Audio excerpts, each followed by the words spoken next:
pagbabayaran mo itong manggagamit ang ginawa mo sa akin. Tandaan mo yan. Hindi kita mapapatawad.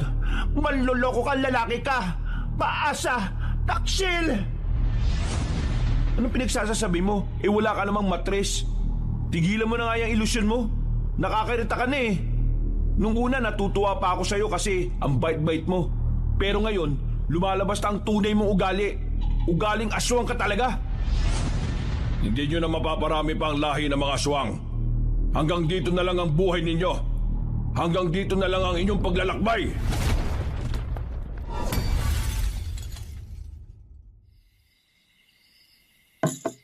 Ay, buwisit ka talaga. Sinabihan na kitang huwag kang uutang sa tindahan na yon dahil nagmamadali yung magpabayad. Hindi ka ba talaga nag-iisip kahit na kailan? Pasensya na, tay. Nagugutom na kasi talaga ako kahapon eh. Wala na akong maisipan na hingan. Nagutom ka pa talaga sa lagay na yan? Wala ka namang ginagawa rito sa bahay ah. Palamunin ka na nga lang eh. Nagugutom ka pa? Malamang, tay. Tao ako eh. May buhay. Napapagod, kaya nagugutom. Tarantado ka pala talaga eh, no? Sumasabat ka pa? Pinipiloso mo pa ako? Hindi naman po, tay. Sinasabi ko lang naman po yung totoo. Gutom na kasi ako, tay eh. Baka mahimatay na naman ako sa gutom kapag hindi ako nakakain kagad. Hindi naman po kasi kayo nagbibigay ng pagkain eh. Bakit naman kita bibigyan ng pagkain, ha? Ang tanda mo na. Magbe-20 ka na, pero nasa akin ka pa rin. Sino ka ba? Anak ba kita? Anak ka lang ng nanay mo, nakasintahan ko lang naman. Nag-aaral ako, tay. Wala pa akong trabaho. Wala pa akong kinikita. Kaya sa inyo talaga ako aasa. Manahimik ka! Hindi kita anak at wala tayong kahit na isang koneksyon sa isa't isa. Hindi tayo magkadugo. Kaya wag mo kong bisitin, pwede ba? Bakit ba hindi nyo ako magawang ituring na parang tunay nyong anak? Buti pang ibang stepfather dyan eh. Kaya nilang mahalin ng anak ng kasintahan nila kahit hindi naman nila kadugo. Pero kayo, palagi nyo na lang akong sinasaktan. Mula nang mamatay si mama, naging malupit na kayo sa akin. Parang araw-araw nyo na lang akong ginaganito eh. Wala akong pakialam. Kasi nung nabubuhay pang nanay mo, hindi ka rin naman namin napakinabangan eh. Puro ka na lang hingi ng pera, bilhin ng kung ano-ano. Pero wala ka namang napapala. Aral-aral ka pa eh, inutil ka naman. Ang bababa ng grado mo. Ang bababa ng mga score mo sa mga test mo. Kaya tumigil ka na nga lang dyan sa pag-aaral mo kasi wala ka rin namang mararating eh. Mahina yung utak mo, dada. Hindi mo maaabot ang mga pangarap mo kung mahina ang kokote mo. Kaya ba, hindi nyo rin naabot ang mga pangarap nyo? Kasi magkapareho lang din po tayo. Ano sinabi mo? Ang sabi sa akin ni Mama noon, marami kang gustong maabot sa buhay. Pero dahil hindi ka rin naman katalinuhan, lahat ng yon, hindi mo man lang naranasan na matupad. Ba't sira ulo ka rin pala, ano? Ha? Rico! Ano? I-insultuin mo pa ako, ha? Ano, ha? Aray, tama na, tay. Masakit na. Ayoko na. Ha! Wala kang karapatan na pagsalitaan ako ng ganyan. Kasi hindi mo alam mga pinagdaanan ko bago mo ako nakilala. Kung hindi lang kasi dahil sa sira ulo mong tatay, di sana maganda ang buhay ko ngayon. Wala namang kasalanan ng tatay ko rito ah. Bakit niyo siya dinadamay? Anong wala kasalanan? Hindi ba sinabi ng nanay mo sa'yo na ang tatay mo ang umagaw ng lahat sa akin? Inagaw niya sa akin ang mama mo. Inagaw niya sa akin ang magandang trabaho na dapat sa akin ibinigay. Pero dahil mas matalino raw siya kuno, siya ang sumalo ng trabahong yon. Nung nag-aaral pa kami, lahat ng atensyon napunta sa kanya. Kahit na ako naman noon ang mayaman sa atensyon ng iba. Pasikat ng ama mo eh. Lahat na lang inaagaw niya sa akin. Hindi naman kasalanan ni Papa na mas magaling siya kaysa sa inyo. Mas magaling? Sinong magaling, ha? Ang tatay ba? Magaling ba yung bigla na lang umalis? Magaling ba yung bigla na lang kayong iniwan ng nanay mo? O ano? Saan nagpunta ang tatay mo? Mag-a-abroad daw, pero hindi na nakabalik. Patay na nga yata yung taong yun eh. Hindi totoo yan. Buhay pa si Papa at babalik din siya balang araw. Ha! Balang araw. Nagpapatawa ka talaga eh, ano? Huwag ka nang umasa, dada. Kasi kung babalik ang tatay mo, dapat noon pa. 10 taon ka lang nung umalis siya. 19 ka na ngayon eh. 9 na taon, Dada. 9 na taon na ang nakalipas kaya huwag ka nang umasa na makikita mo pa siya ulit. Kahit na gaano pa katagal, aasa pa rin ako. Naniniwala ako na babalik siya.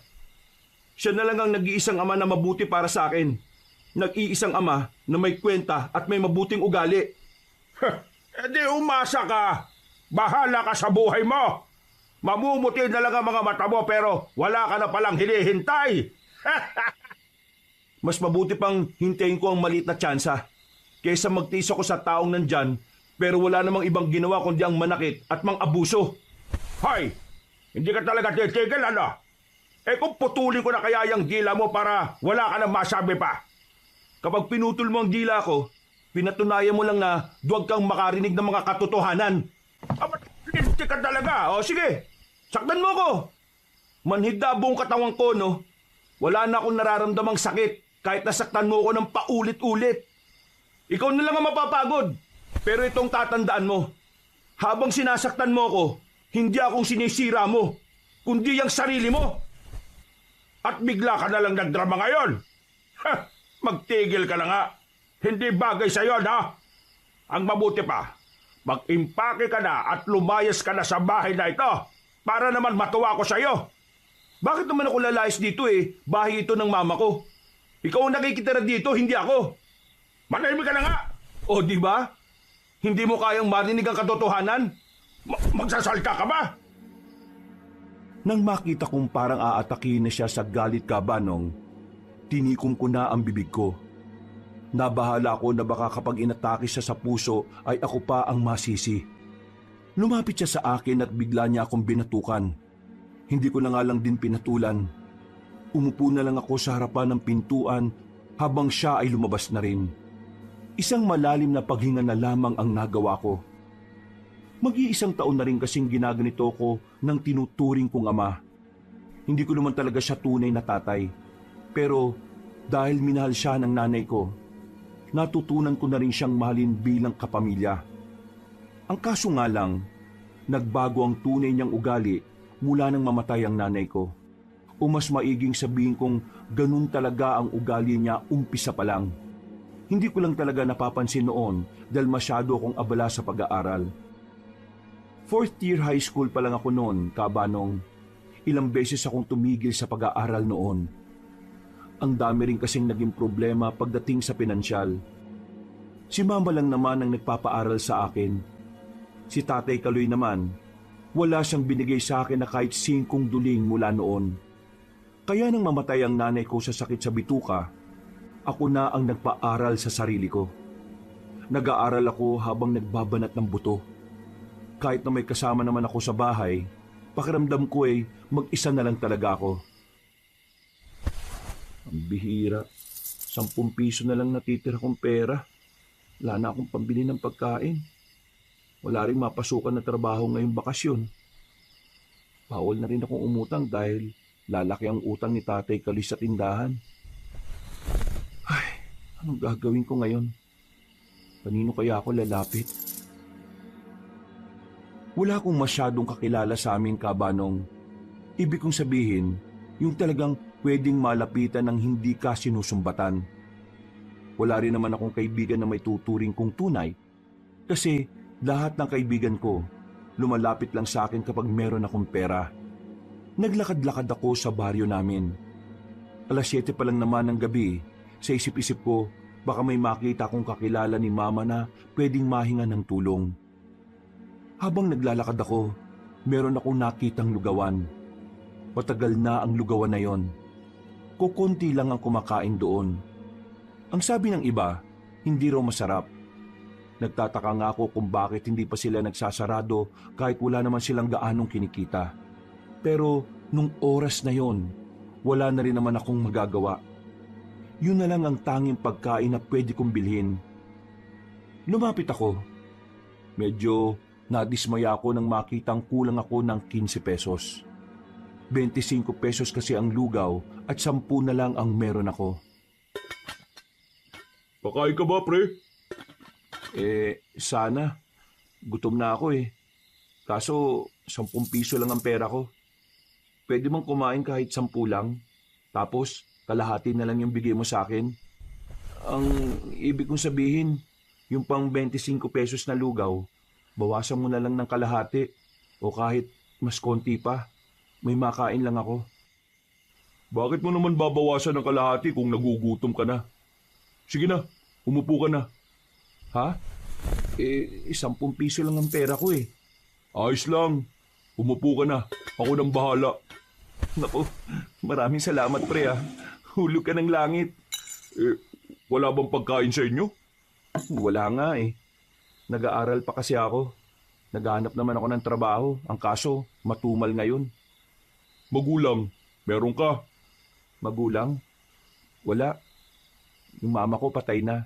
Sakit sa bituka. Yung totoo ko namang tatay, nag-abroad nung bata pa ako. Tapos, hindi na bumalik. Totoong tatay? Bakit? May peke ka bang tatay? Nako, wala. Pero meron akong stepfather. Hulaan ko. Hindi kayo magkasundo, no? Paano mo nalaman? May pasaka sa mukha eh. Oo nga pala, no? Alam mo, itong lugawan na ito, malapit ko na rin isara to. Oh, bakit naman? Sayang naman to. Wala na kasi si mama eh. Namatay na siya nung nakaraang buwan. Nakikiramay ako, pre. Namatay naman siya sa aksidente sa Maynila. Sa motor. Nung nabubuhay pa siya, sabi niya sa akin, isara na namin tong lugawan kasi nalulugi na rin naman. Hindi ako nakinig sa kanya eh kasi akala ko kaya ko pang isalba. Tapos, isang gabi, may tumawag. Wala na si mama. Kaya ngayon, naisip ko, isarado na tong lugawan para kahit pa paano, maramdaman naman ng nanay ko na sinunod ko gusto niya. Isa pa, ako na lang naman ang nandito eh. Wala na akong ibang kasama. Nag-alisan na sila nang unti-unti nang humina yung lugawan na ito. Pareho pala tayo nang walan ng nanay. Pero ang pagkakaiba lang, mas masakit yung sayo. Hindi. Pareho lang na masakit ang mawalan ng ina. Kahit na ano pang nangyari, kung paano sila nawala. Alam mo kung saan tayo pwede magkatulad? Saan? Siguro, pareho tayo sa ideyang hindi talaga natin alam kung paano tatahakin ang buhay natin nang wala ang mga magulang natin. Tama ka. Ako, 1 taon nang wala si mama eh. Kahit na kung ano-ano na ang pinagdadaanan ko, hanggang ngayon, wala pa rin akong nakukuhang matinong sagot kung ano ba talaga yung dapat kong gawin sa buhay ko. Mag-1 taon mo na palang nilalabanan yan. Pero anong ginagawa mo para makatagal ng ganyan? Hindi lahat kaya yan eh. Baka kung ako nga, pagdating ng 1 taon eh, pariwara na ako. Paano ko nilalabanan? Sa totoo lang, hindi ko rin alam eh. Basta sa bawat pagdilat ng mga mata ko sa umaga, palagi ko lang iniisip na hindi ko sasayangin ang sakripisyo ng magulang ko. Kapag ganun ang iniisip ko, nagkakaroon ako ng kaunting pag-asa para magpatuloy. Nakakahanga ka pala pare. Maraming salamat ha. Kasi kahit na papaano, binigyan mo ako ng pag-asa. Nakakatuwa kasi wala namang espesyal sa kwento ko pero mukhang na-impluwensyahan kita. Pre, nakaka-inspire yung kwento mo. At tumahanga ako sa mga ganyang tao. O sige, kain ka pa ha. Dahil natulungan mong gumaan ang kalooban ko, yung plain lugaw mo, lalagyan natin ng tuwalya, toko at baboy. Wala nga lang itlog kasi wala akong nailaga kanina eh. Nako, baka maluwi ka na niyan ha. Naku, matagal na tong lugi, no? Ay, Dada nga pala pangalan ko, pre. Ako naman si Tanoy. Nung gabing yun, Kabanong, hindi ko inakala na makakatagpo ko ng bagong tao na masasandalan ko. Bagong tao na makikinig sa lahat ng mga gusto kong sabihin. Mabilis sa mga pangyayari. Ilang araw lang ang nakalipas, naging magkaibigan na kaming dalawa. Marami na agad kaming napagsamahan. Kasama na rin niya ako sa lugawan. Wala pa rin namang gaanong bumibili. Paunti-unti lang kagaya pa rin noon. Pero ang mahalaga naman sa amin ay nagiging masaya kami sa pagtitinda. Pre, salamat ha. Baka magalit sa akin si Mama kasi sa halip na isasara ko na yung lugawan, pinagpatuloy ko pa talaga eh. Hindi naman siguro magagalit sa'yo. Kasi tingnan mo, di ba nung nakaraan, 2 lang yung nakain dito. Ngayon, 4 na. Nadagdagan na ng 2. Ibig sabihin, may magandang nangyayari. Dinadaan na lang namin sa biro ang pagbabantay namin sa lugawan. Pero ang tawanan namin ay natigil nang biglang may dumating na customer. Nung una, akala namin babae siya. Mukha kasi talaga siyang babae. Sobrang kinis ng balat. Matangkad, maputi, at ang labi niya ay parang nangaakit. Ang mata naman niya ay mapungay. Hindi pa namin malalaman na isa siyang binabae kung hindi siya magsasalita. Good evening, mga pogi. Ay, magandang gabi rin po. Ano pong kakainin nyo? Drop the po. Ituring nyo akong parang kasing edad nyo lang, no? Cause you can see me. I'm just like a princess. Nagkatinginan kaming dalawa ni Tanoy. Seryoso naman kaming dalawa. Pero hindi namin alam kung ano ba talaga ang kailangan niya sa amin. Kaya naman ako na ang kumausap sa kanya. Medyo maikli lang kasi ang pasensya ni Tanoy. May gusto ba kayong kainin? Meron kaming plain, 25. Meron ding may kasamang itlog, karne at tokwa. 40 pesos naman yon. Well, I'll go with the plain one. No bawang, please. Agad kong inihanda ang lugaw niya. Inabot ko pa mismo sa lamesa niya. Nagkatitigan kaming dalawa ng ilang segundo. Maya-maya lang, bigla ko na lang naramdaman na parang nakahawak na ang kamay niya sa kamay ko. Agad kong inusog ang lugaw sa kanya ng maayos at saka bumalik na rin sa loob. Pre, mukhang trip ka ng baklang yun ah. Oo nga eh. Hinawakan ba naman yung kamay ko? Ha? Hinawakan kamay mo? Nako, alams na. Alams na. Bet ka niyan, pre. Eh ano naman? Mukhang maraming pera eh. Patulan mo na. Baliw. Anong tingin mo sa akin? Mukhang pera? Oo. Buwang. Wag no. Di naman ako manggagamit ng tao. At saka, mas masarap gastusin ng perang pinaghirapan mo kaysa sa binigay lang sa'yo ng kung sino. Nako, dito sa Pilipinas, pre, mas mapapabilis ka makaahon kung marunong kang dumiskarte. Diskarte na yan, oh. Ayaw mo pa? Yoko nga. Ikaw na lang kaya. Yoko na. Di ako papatol sa ganyan, oh. Ang ibig ko sabihin, may respeto naman ako sa kanila. Wala naman akong pakialam kung ano sila eh. Tanggap ko ang kagaya nila. Pero sa pananaw ko, babae lang talaga ang pwede kong magustuhan. Tapos, ako itutulak mo sa kanya. Sira din pala tuktok mo eh, no? Habang nag-uusap kami ni Tanoy, ay nakita naming nakatingin siya sa aming dalawa. Ngumiti siya sa akin. Maganda ang ngiti niya na parabang inaakit akong lumapit at kausapin siya. Pero pinigilan ko ang sarili ko. Hindi dahil ayaw ko sa kanya, kundi dahil hindi ako sanay sa mga ganong uri ng eksena. Makalipas ang ilang minuto, natapos na rin kumain ng customer namin. Inabot niya sa akin ang pera at saka nagpakilala siya. By the way, my name is Violet. And you are... Ha? Ano daw pangalan mo, pre? Ha? Pangalan ko? Siya si Dada. Oo, Dada ang pangalan niya. Parang timang to. Dada, parang dadamhin ko ang pag-ibig mo araw-araw. Ngumiti siya sa akin ulit ng matamis at saka naglakad na rin siya palayo. Akala ko nakalimutan niya ang sukli niya kaya hinabol ko pa siya. Violet, ito yung sukli niyo. No, iyon na yan. Ha? Bakit? Para yan sa mga kagaya mong masipag at gwapo. Tumawa siya ng mahina at naglakad na ulit. Nang makaliko na siya sa isang kanto, saka lang ako napailing. Hindi ko inakala na may mga ganong tao pa pala, na kayang mag-iwan ng malaking sukli kahit na lugaw lang ang kinain. Aalis na sana ako nang maramdaman ko na may mga kaluskos. Tumingin-tingin ako sa paligid. Ang unang pumasok sa isipan ko ay aswang. May karanasan na kasi ako sa aswang noon. Kaya kahit na kaunting tunog lang ang manggagaling sa mga ganoong lugar, hindi ko maiwasang hindi mag-isip ng kung ano-ano.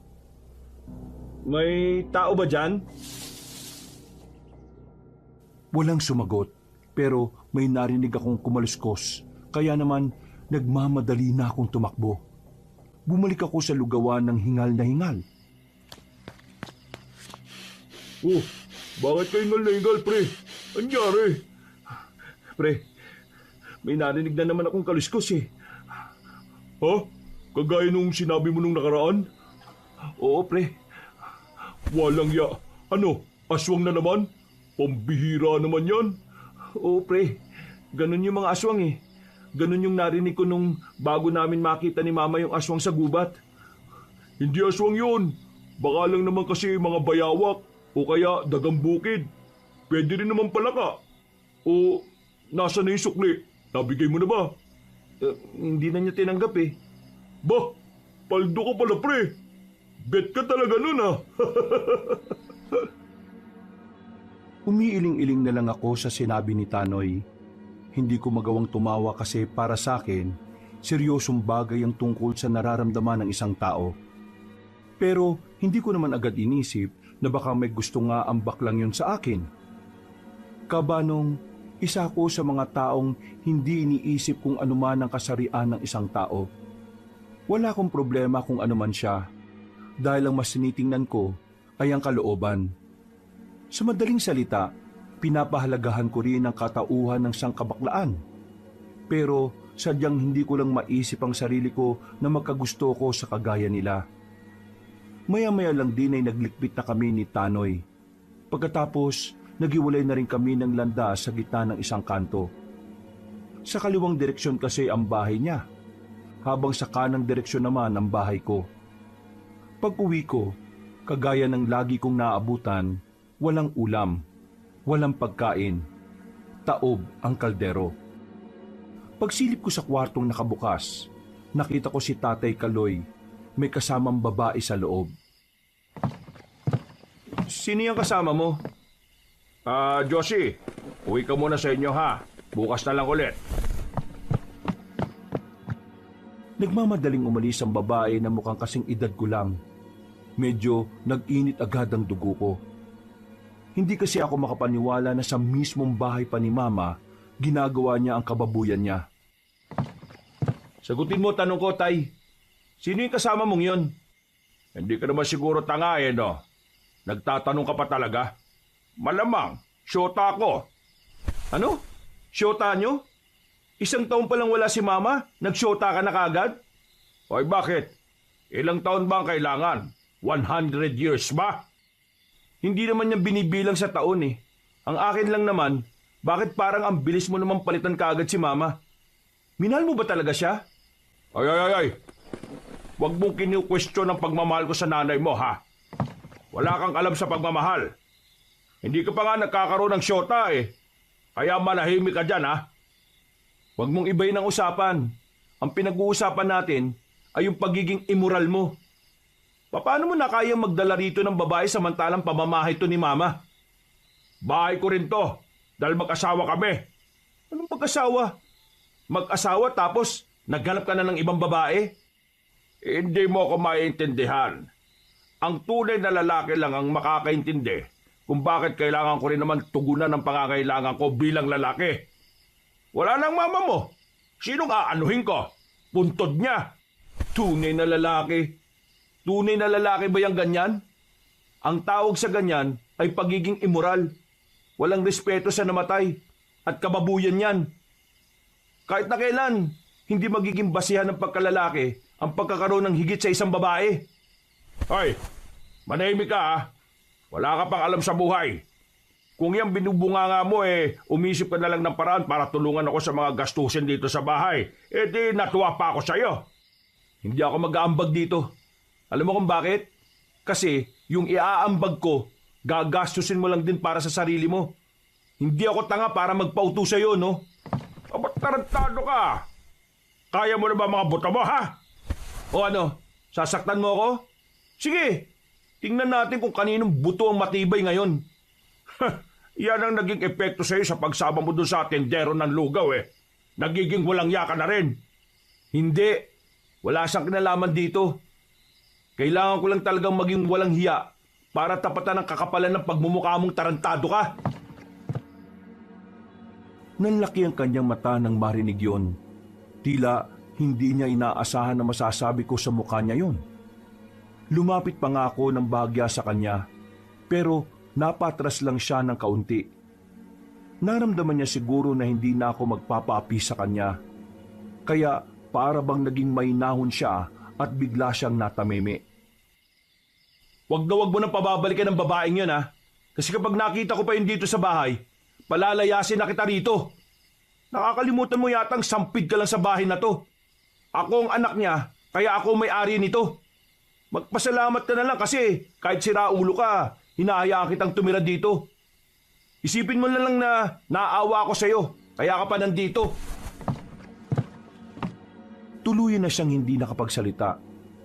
Pumasok na lang ako sa kwarto ko at iniwan siyang napapanganga sa maliit naming sala. Sinarado ko ng malakas ang pinto ng aking silid. Bumuntong hininga. Para akong nabunutan ng tinik sa lalamunan ko, Kabanong. Dahil sa wakas, nailabas ko na rin lahat ng matagal ko nang itinatago. Kinuha ko ng alkansya ko. Hinulog ko doon ang kakaunting kinita sa pagbabantay ng lugawan. Paghiga ko, ay agad na akong nakatulog. Kinabukasan, paglabas ko pa lang ng bahay, ay agad ko nang narinig ang mga usap-usapan sa harapan ng bahay. Nung una, ay hindi ko marinig kung ano yon. Pero nang lumipat ako, narinig kong nabanggit nila ang salitang aswang. Nakiisyoso pa ako sa kanila. Hanggang sa malaman ko na meron pala mga nakitang bakas ng aswang sa may sagingan.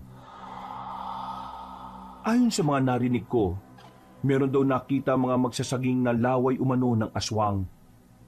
Meron daw kasi mga nakitang laway na matagal matuyo. At ayon pa sa kanila, laway lang daw ng aswang yon. Magulo ang mga kwento nila kaya kahit gusto ko pang makinig, hinayaan ko na lang sila. Bumalik ako sa loob. Sumilip ako sa kwarto ng siraulo kong stepfather. Nakita ko siyang masarap ang tulog habang nakabukaka pa. Nagbihis na lang ako at naligo. Aalis kasi kami ni Tanoy noon para mamili ng mga isasangkap sa lugaw. Oh, buti naman at sinupalpal mo yung stepfather mong buang. Mabait ka pa nga sa ginawa mo Kung ako yun, sinuntok ko na sa ribs yun para tigok ka agad. Nakakabwisit yung mga ganyang tao, pre. Kung ako sa'yo, kaysa masira utak mo dyan, palayasin mo na. Total, bahay naman ng nanay mo yun, di ba? Kahit pa paano, ginagalang ko pa rin naman ang relasyon nila ni Mama. Sinabihan ko naman siya na kapag inulit niya yung ginawa niya kagabi, palalayasin ko na siya. Masyado ka kasing mabait, pre. Minsan, try mo kaya maging masama. Ha? Paano ba maging masama? Paano? Manunto ka ng kung sino, sabay sabihin mo thank you. Loko-loko. Nang merong mapadaan ng mga kabataan sa harapan namin, napatigil kami ng pag-uusap. Naging interesado kasi ako sa narinig ko. Nabanggit kasi nila ang aswang.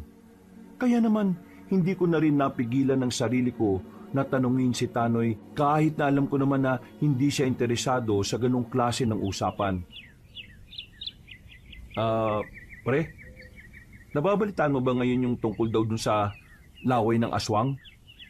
Oo. Narinig ko kanina sa iba kong kamag-anak. Naniniwala ka ba ron? Ibig kong sabihin, naniniwala ka bang laway talaga ng aswang yung nakita ng mga magsasaging? Alam mo pre, nasabi ko na sa'yo na maniniwala lang ako talaga kapag ako na mismo nakakita sa aswang. Kung sa bagay, mahirap naman talaga sabihin na totoo sila kung hindi naman sila nagpapakita. Basta ako, nakakita na ako ng aswang.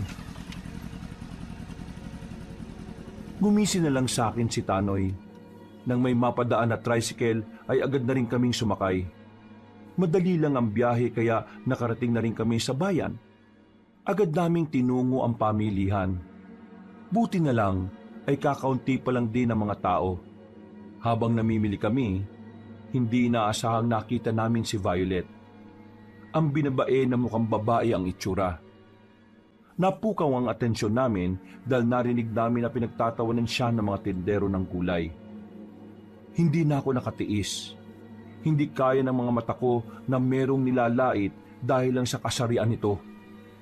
Kaya naman agad na rin akong lumapit para makialam. Hindi pa kayo nahihiya sa mga sarili nyo? Kung laitin nyo to, parang ang gagwapo nyo ah. Tingnan nyo nga yung mga mukha nyo sa salamin. Kahit siguro unggoy, hindi kayo papatulan eh. Bago nyo siya laitin, dahil sa bakla siya, tanungin nyo muna sarili nyo kung wala kayong kapintasan. Lalaki nga kayo, pero mas mukha pa kayong walang mararating sa buhay. Tigilan nyo na siya ah, dahil wala siyang ginagawa sa inyo.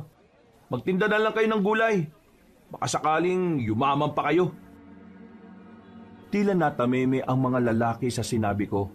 Mas matatanda pa sila sa akin pero hindi ko na inintindi ang edad. Para kasi sa akin, wala namang mali sa sinabi ko. Nanahimik lang sila at para bang gusto kong patulan. Sige, patulan niyo ako. Pinatunayan niyo lang na magagaling lang kayong manglait pero kapag kayo ang nilalait para kayong mga batang nagmamaktol at umiiyak. Tuluyan na silang natameme. Naglakad na lang kami paalis. Naramdaman ko na lang na sinundan na pala ako ni Violet. Nakangiti siya ng malapad sa akin. Namumula ang muka. Maraming salamat sa ginawa mo ah. Hindi ko inakala na may mga lalaki pa palang kagaya mo. Wala yon. Ginawa ko lang naman kung ano ang tama eh. Normal lang yon, walang espesyal. May gagawin ka ba? Gusto sana kitang ilibre bilang pasasalamat ko sa'yo. Ha? Ilibre? Sige na pre, sama ka na sa kanya. At ako na lang muna ang bibili ng mga kailangan natin. Uy, para tong timang. Pre, paldo-paldo ka dyan. Huwag ka mag-alala. Wala naman itong kapalit. Gusto ko lang naman na mas makilala kita. Tatanggi pa sana ako pero bigla kong tinulak ni Tanoy palapit kay Violet. Naglakad na mabilis si Tanoy habang tumatawa-tawa. Wala na rin naman akong nagawa noon. Nahiya naman akong tumakbo rin dahil may iwang parang tanga si Violet. Ano bang gagawin? Kakain lang naman tayo. Libre na kita. Oo, sige. Pero saglit lang ah. Yung kasama ko kasi maghihintay sa akin eh.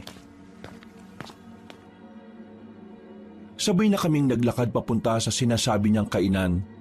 Pumasok kami sa isang restaurant na kilala sa bayan. Nahihiya pa ako nung una. Pero ang sabi niya, marami naman daw siyang pera kaya ayos lang. Nag-usap kaming dalawa ni Violet Cabanong. Marami siyang mga kinwento na kung ano-ano. Pero wala siyang nabanggit tungkol sa pamilya niya. Hindi na lang din ako nagtanong kasi pakiramdam ko, pribado siyang tao. Nang wala na ako maisip na pag-uusapan, tinanong ko na lang siya tungkol sa aswang. Naniniwala ka bang may aswang? Oo naman. May aswang. At alam ko ngayong meron pa rin. Bakit? Nakakita ka na ba ng aswang? Well, hindi pa naman. Pero sabi na matatanda sa amin, totoo naman daw talaga ang mga aswang. Hindi pa lang natin sila nakikita kasi masyado raw silang nagtatago. Parang mailap. Ganon.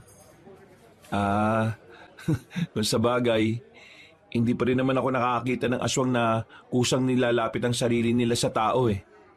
Dati nga, may nakita kaming aswang ng nanay ko sa gubat. Tumakbo siya ng mabilis. Natakot yata sa admin eh. Takot daw ang mga aswang sa tao, kaya baka tumakbo. Kaya nga siguro. Maya-maya pa ay nagpaalam na rin ako kay Violet. Sa naging usapan namin sa maikling panahon, masasabi kong mabait din naman siya. Marunong makisama, may respeto at higit sa lahat, malawak ang pangunawa niya. Kumaway pa ako sa kanya habang naglalakad ako palayo. Nagulat na lang ako nang bigla akong salubungin ni Tanoy. Uy, ano? Nagkakamabutihan na siguro kayo, no? Parang buang. Nag-usap lang naman kami sa kung ano-anong bagay. Walang mali siya yun, no? Talaga?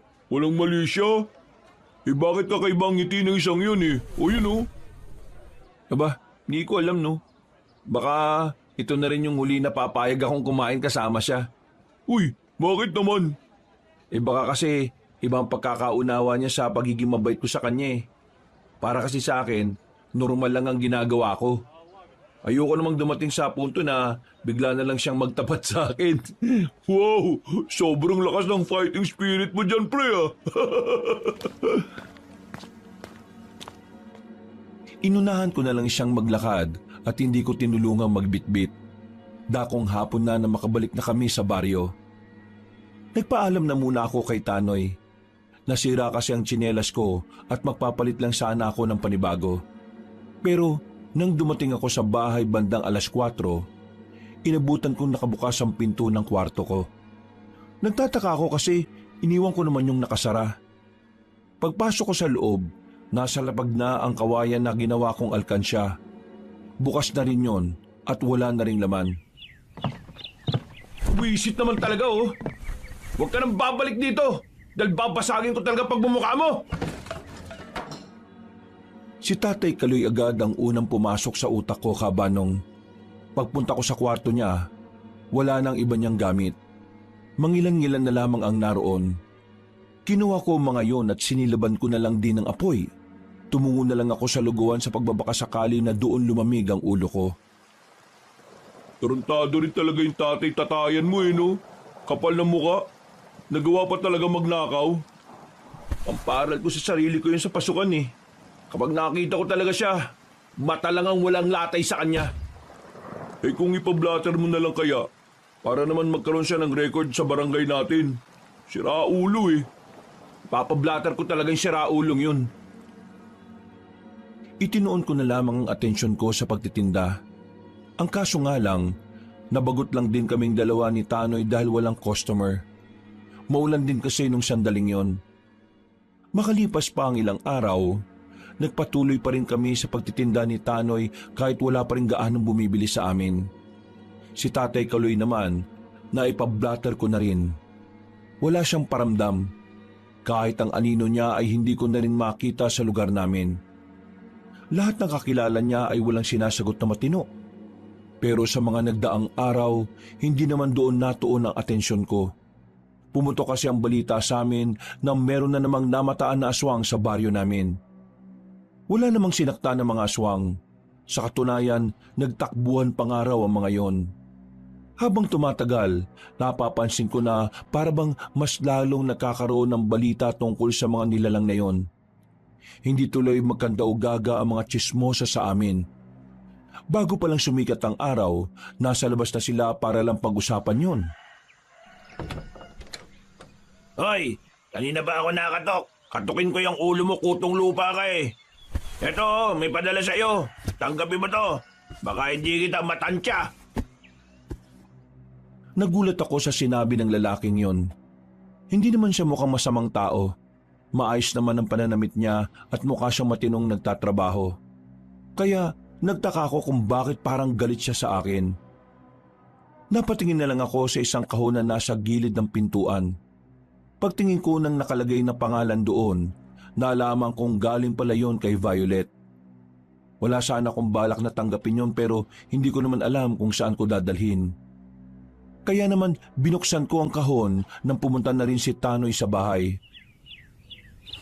Pre, mga dilata yan ah. Puro pagkain. Padala ni Violet? Aba, mukhang seryoso siya sa'yo pre ah. Gagi pre, may pera din oh. Ilan yan? Ilan? Dali, bilangin mo. 1, 2, 3, 4, 5? 5,000 pre? Gagi, paldo! Hoy, huwag kang matuwa dyan. Kasi hindi ko naman yan gagamitin, no? Kagaya ng lagi kong sinasabi, hindi ko yung papakinabangan kasi hindi ko naman yung pinaghirapan. Uy, pambira ka naman. Bigay mo na lang kaya sa akin. Hindi, sasoli ko to. At lilinawin ko sa kanya na hanggang kaibigan lang ang kaya kong maibigay sa kanya. Baka naman kasi pre, nakikipagkaibigan lang. Malino naman ang nakalagay sa sulat na meron siyang gusto sa akin, di ba? Ayoko masayang ang oras niya dahil hindi ko naman siya kayang mahalin. Isang malalim na buntong hininga na lang ang nagawa ko, Kabanong. Kinabahan ako bigla. Hindi kasi ako sanay sa mga ganoong regalo na wala namang ibang layunin kundi para suhulan ako. Kinagabihan, magsa akong naglakad pa uwi. Kagagaling ko lang sa lugawan. Habang naglalakad, ay merong lumapit sa akin na isang lalaki. Parang kaedad ko lang din siya. Mas maliit lang ng kaunti sa akin at mukha namang matino. Pre, ikaw ba si Dada? Oo, ako nga. Bakit? Sino ka ba? Meron nagpapabigay sa iyo nito, oh. Ha? Ano yan? Kunin mo na lang. Hindi ako tumatanggap ng mga bagay mula sa mga hindi ko naman kilala eh. Kilala mo itong nagpapabigay, kaya tanggapin mo. Kung galing yan kay Violet, pakiusap, huwag mo nang ibigay sa akin. Ibalik mo na lang sa kanya. Pakisabi na rin na hanggang kaibigan lang ang pwede kong maibigay sa kanya. Anong pinagsasabi mo? Hindi to galing sa kung sino man yung binabanggit mo. Galing to sa isang tao na may malasakit sa'yo, kaya tanggapin mo na. Kung talagang galing yan sa taong may malasakit sa akin, bakit hindi mo pa sabihin kung sino siya? Malamang, sinabi niya sa akin na huwag kong sabihin. Sige, buksan mo. Patingin ako kung anong nasa loob ng tela na yan. Ulit mo naman. Sabay mo na buksan. Baka maagaw pa to sa'yo ng iba eh. Ikaw lang meron nito. Hindi ko nga yan tatanggapin. Lumayo ka na nga sa akin. Baka kung ano pang magawa ko sa'yo. Oh, ayan na pala siya eh. Agad akong napalingon sa likuran. Pero wala naman akong nakitang tao. Naramdaman ko na lang na pinasok ng lalaki ang supot na tela sa bitbit kong bayong at saka tumakbo siya agad na mabilis. Uy, sira ulo yun ah. Kinuha ko ang kulay itim na tela at agad na tiningnan kung anong laman ito. Nakita kong isang medalyon na nangingitim na dahil sa kalumaan. Ang tanging nakaukit sa medalyon na yon ay walang iba kundi ang salitang lumen. Sa hindi malamang dahilan, sa halip na itapon na lang yon sa kung saan, ay inuwi ko pa yon sa bahay. Pinagmasdan ko ng maigi. Hinugasan ko pa nga sa pagbabaka sakaling mawawala ang pangingitim. Pero napagtanto ko na parang ganun talaga ang kulay nun. Para saan kaya to? Maya-maya, may malakas na kumatok. Pre, Dada, buksan mo to pre. Oh, bakit ba? Anong problema mo? Pre, tama ka. Totoo nga ang aswang. Ha? Nakakita ka ba ng aswang? Oo pre, bumalik kasi ako sa lugawan pre. Pinakalimutan ako sa loob. Tapos ilang metro lang ang layo, may narinig ako mga nag-uusap. Mga boses ng lalaki. Meron silang kinakausap na babae. Pero hindi naman nagsasalita yung babae. Basta ma'am lang ang tawag nila. Parang pinipilit nila yung babae na umuwi na sa kanila. Nung sumilip ako pre, ang papangit ng mukha nila. Mas pangit pa kay Mang Kaloy eh. Pero pre, mukha talaga silang halimaw. Hindi sila pangkaraniwan pre. Tingin ko, yung pinapawid nilang babae, parang mataas yung posisyon eh. O baka prinsesa ng mga aswang yun. Ano? Totoo ba yung mga pinagsasasabi mo? Pre, ako na to no. Kilala mo ako. Hindi naman ako gagawa ng ganitong kwentong basta-basta. Alam mo naman na hindi ako naniniwala hanggat hindi ko nakikita, di ba?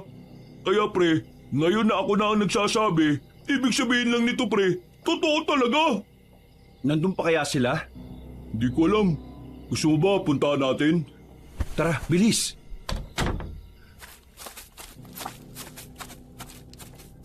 Nakalimutan namin magdala ng kahit anong patalim ng mga sandaling yon. Dahil kasi sa paniniwala naming takot ang mga aswang sa mga tao. Naging kampante kami na wala namang mangyayaring masama sa amin. Bumalik kami ng lugawan. Tinungo namin kung saan ang sinasabi ni Tanoy. Pero wala na roon ang sinasabi niyang aswang. Inilawan namin ang mismong tinayuan ng mga aswang at sa baba, nakakita kami ng mga laway na parang malapot at malagkit. Natapakan pa naming dalawa. Liblib na dito pre. Mukhang kailangan na natin bumalik. Sapat na sigurong alam natin na totoong nandito sila kanina. Oo, baka mamaya mapahamak pa tayo sa ginagawa natin. Paalis na sana kami, pero napukaw ang atensyon namin na hanapin kung saan nagmumula ang mga yabag ng paa. Hanggang sa hindi na namin namalayan, nakarating na pala kami sa mga lagas na puno.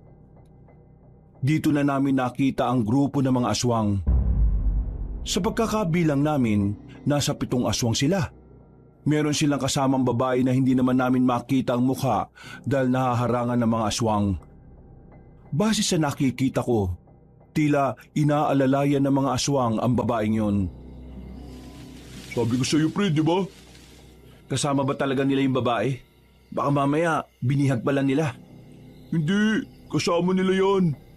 Kanina naririnig ko pa silang kinukumbinsi nga nila yung babae na umuwi na sila eh. Maya-maya lang, kinabahan kami nang makita naming tumigil sila sa paglalakad. Bigla na lang nilang itinutok sa direksyon namin ang mga dala nilang lampara. Napatakip na lang kami ng bibig. Pinilit naming hindi makagawa ng kahit na anong ingay. Pero sa kasamaang palad, biglang tumunog yung barya na nasa bulsa ko. Dahil doon, naalarma ang mga aswang. Pinaunan nilang maglakad ang babae, habang ang 4 sa mga yon ay marahan ang naglalakad patungo sa kinalalagyan namin. Bakit ba tayo nagtatago? Di ba ang sabi nila, takot naman ang mga aswang sa mga tao? Harapin na natin sila.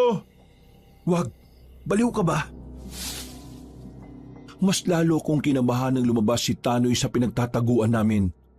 Hawak-hawak lang ang manipis na sanga at sinubukan niyang sindakin ang mga aswang. Hoy, mga aswang! May binabala kayo masama ano? Umalis kayo sa lugar namin! Shoo! Shoo! Shoo! Nang makita naming tila hindi naman natutuwa ang mga aswang sa ginagawa namin, dito na namin napagtanto na hindi pala talaga totoo na takot sila sa mga tao. Mas lalo lang silang nagalit. Kung itaboy kasi yun ni Tanoy ay para bang mga aso lang ito. Pre, hindi sila nasindak. Eh anong gagawin natin? Di, takbo!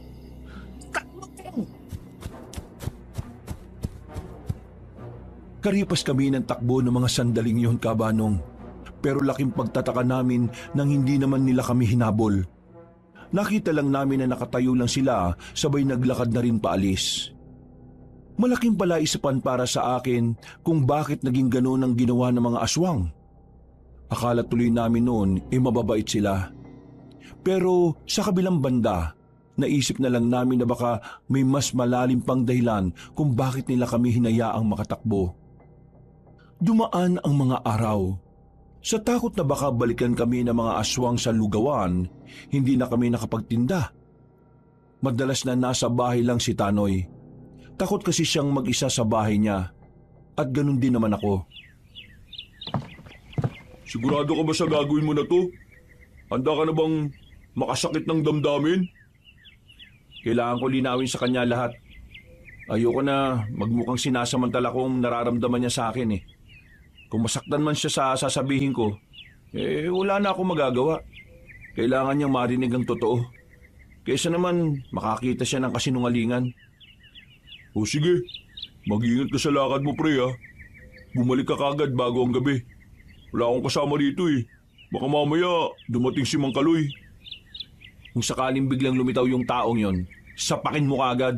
Tapos, dali mo sa barangay. Oh, kung nabala dito sa bahay aalis na ako.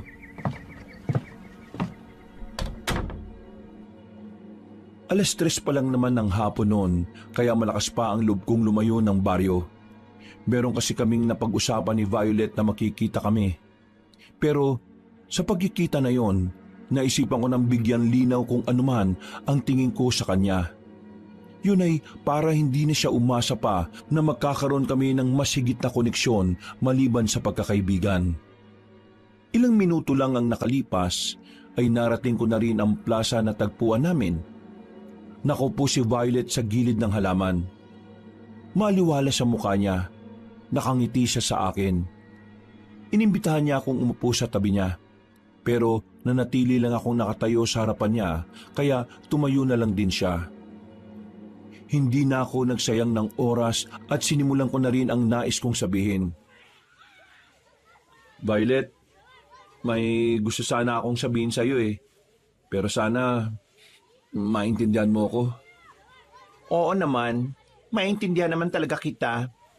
Nakakaintindi naman ako ng kahit na anong lingwahe Hindi yun ang ibig kong sabihin. Ano kasi, hindi ko gusto na nagpapadala ka sa akin ng kung ano-ano. Kasi wala naman akong pinatagong pera sa'yo.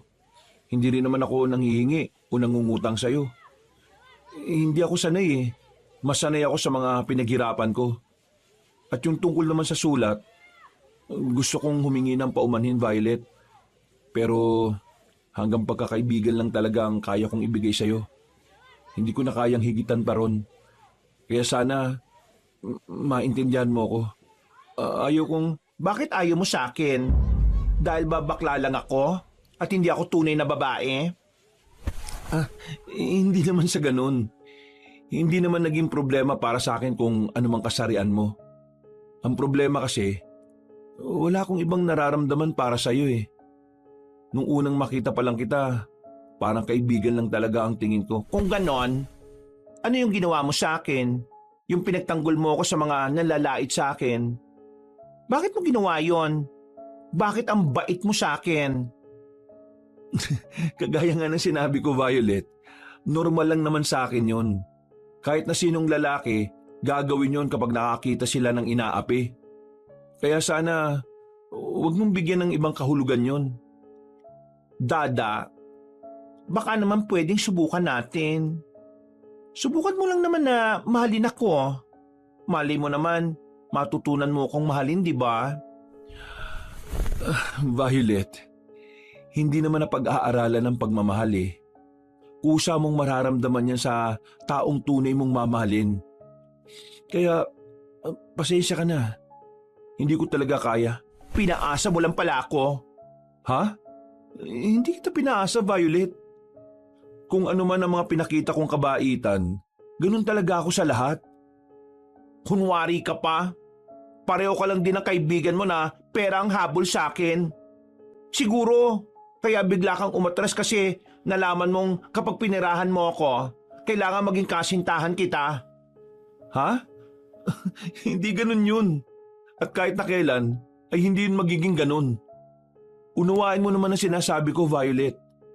Wala akong nararamdaman na kakaiba para sa'yo, maliban na lang sa bilang kaibigan mo. Umamin ka. May nakita ka ng babae, ano? Ay, pambihira naman. Mas pinili mo ang babae kasi ang babae may tahong. Ako, talong. Di ba tama ako? Hindi na maganda ang mga sinasabi mo, Violet, ha? Hindi mo ko naiintindihan Hindi ka na nakakapag-isip ng tama. Ang mabuti pa, tapusin na natin ang usapan na to. Umamin ka. Meron ka nang nakilalang babae kaya ayaw mo na sa baklang kagaya ko. Oo, may nakita na akong iba. Ang pangalan niya ay Whitey. Sinabi ko na lang yun sa kanya para kahit papaano ay tuluyan ng mawala ang pag-asa na pinanghahawakan niya. Masakit sa akin ang ginawa ko, pero tingin ko kailangan ko talagang gawin yon para matigil na ang kahibagan niya. Lumapit siya sa akin ng bahagya. Masama ang tingin niya sa akin na parabang bigla siyang mananakmal. Whitey pala ha? Mahilig ka pala sa white. Ayaw mo sa violet kasi kakulay ng talong. Ano, maganda ba? Matangkad? Sexy? Oo, maganda, mabalahibo, mabuhok, kulay puti at mahahaba ang kuko. Dada, pagsisisihan mo ang ginawa mo sa akin. Pagsisisihan mong ipinagpalit mo ako kay Whitey. Hindi kita ipinagpalit dahil kahit na kailan, hindi naman ako naging sayo. Violet, nakikiusap ako. Hayaan mo na ako. Kalimutan mo na lang ako at magsimula ka na lang din ng bagong buhay. Mali mo, makilala mo naman si Brownie. Hindi ako nakikipagbiruan sa iyo ha. Pagbabayaran mo itong panggagamit at ginawa mo sa akin. Tandaan mo yan. Hindi kita mapapatawad. Manloloko kang lalaki ka. Paasa! Taksil! Galit siyang naglakad paalis, Kabanong. Napapakamot na lamang ako sa ulo. Hindi ko kasi inakala na magiging ganun ang reaksyon niya. Buong akala ko ay magiging mapayapa lang ang lahat. Pero nagkamali ako. Nung sandaling yon, naisipan ko na lang na umuwi.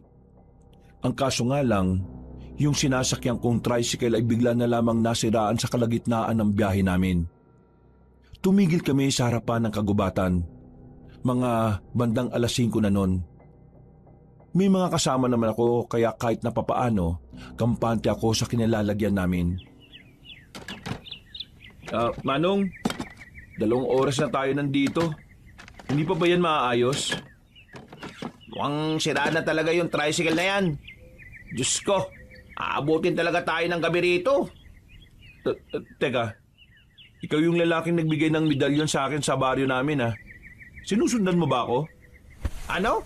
Sinusundan? Ayos ka lang. Nakasakay din ako, no? Nasa loob ako.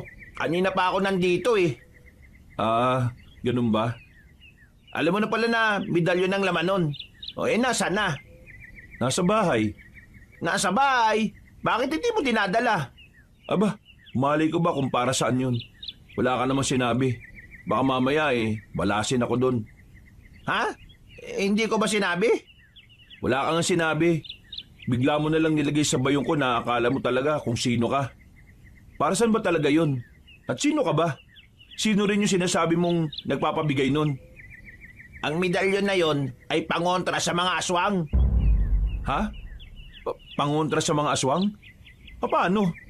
Isasampal ko sa mukha nila yung medalyon? Abag dala-dala mo yon, maiilang o magdadalawang isip ang mga aswang na lumapit sa iyo. Sa pinagsama-samang ritual ng albularyong mabaho ang utot, nakabuo ng medalyon ng pangontra kung saan magdudulot yun ng sakit ng ulo sa mga aswang kapag tinangka nilang lumapit. Kailangan ba talagang sabihin yung mabaho ang utot? Wag mo nang pansinin yun. Ang sinasabi ko lang, dapat suot-suot mo yun.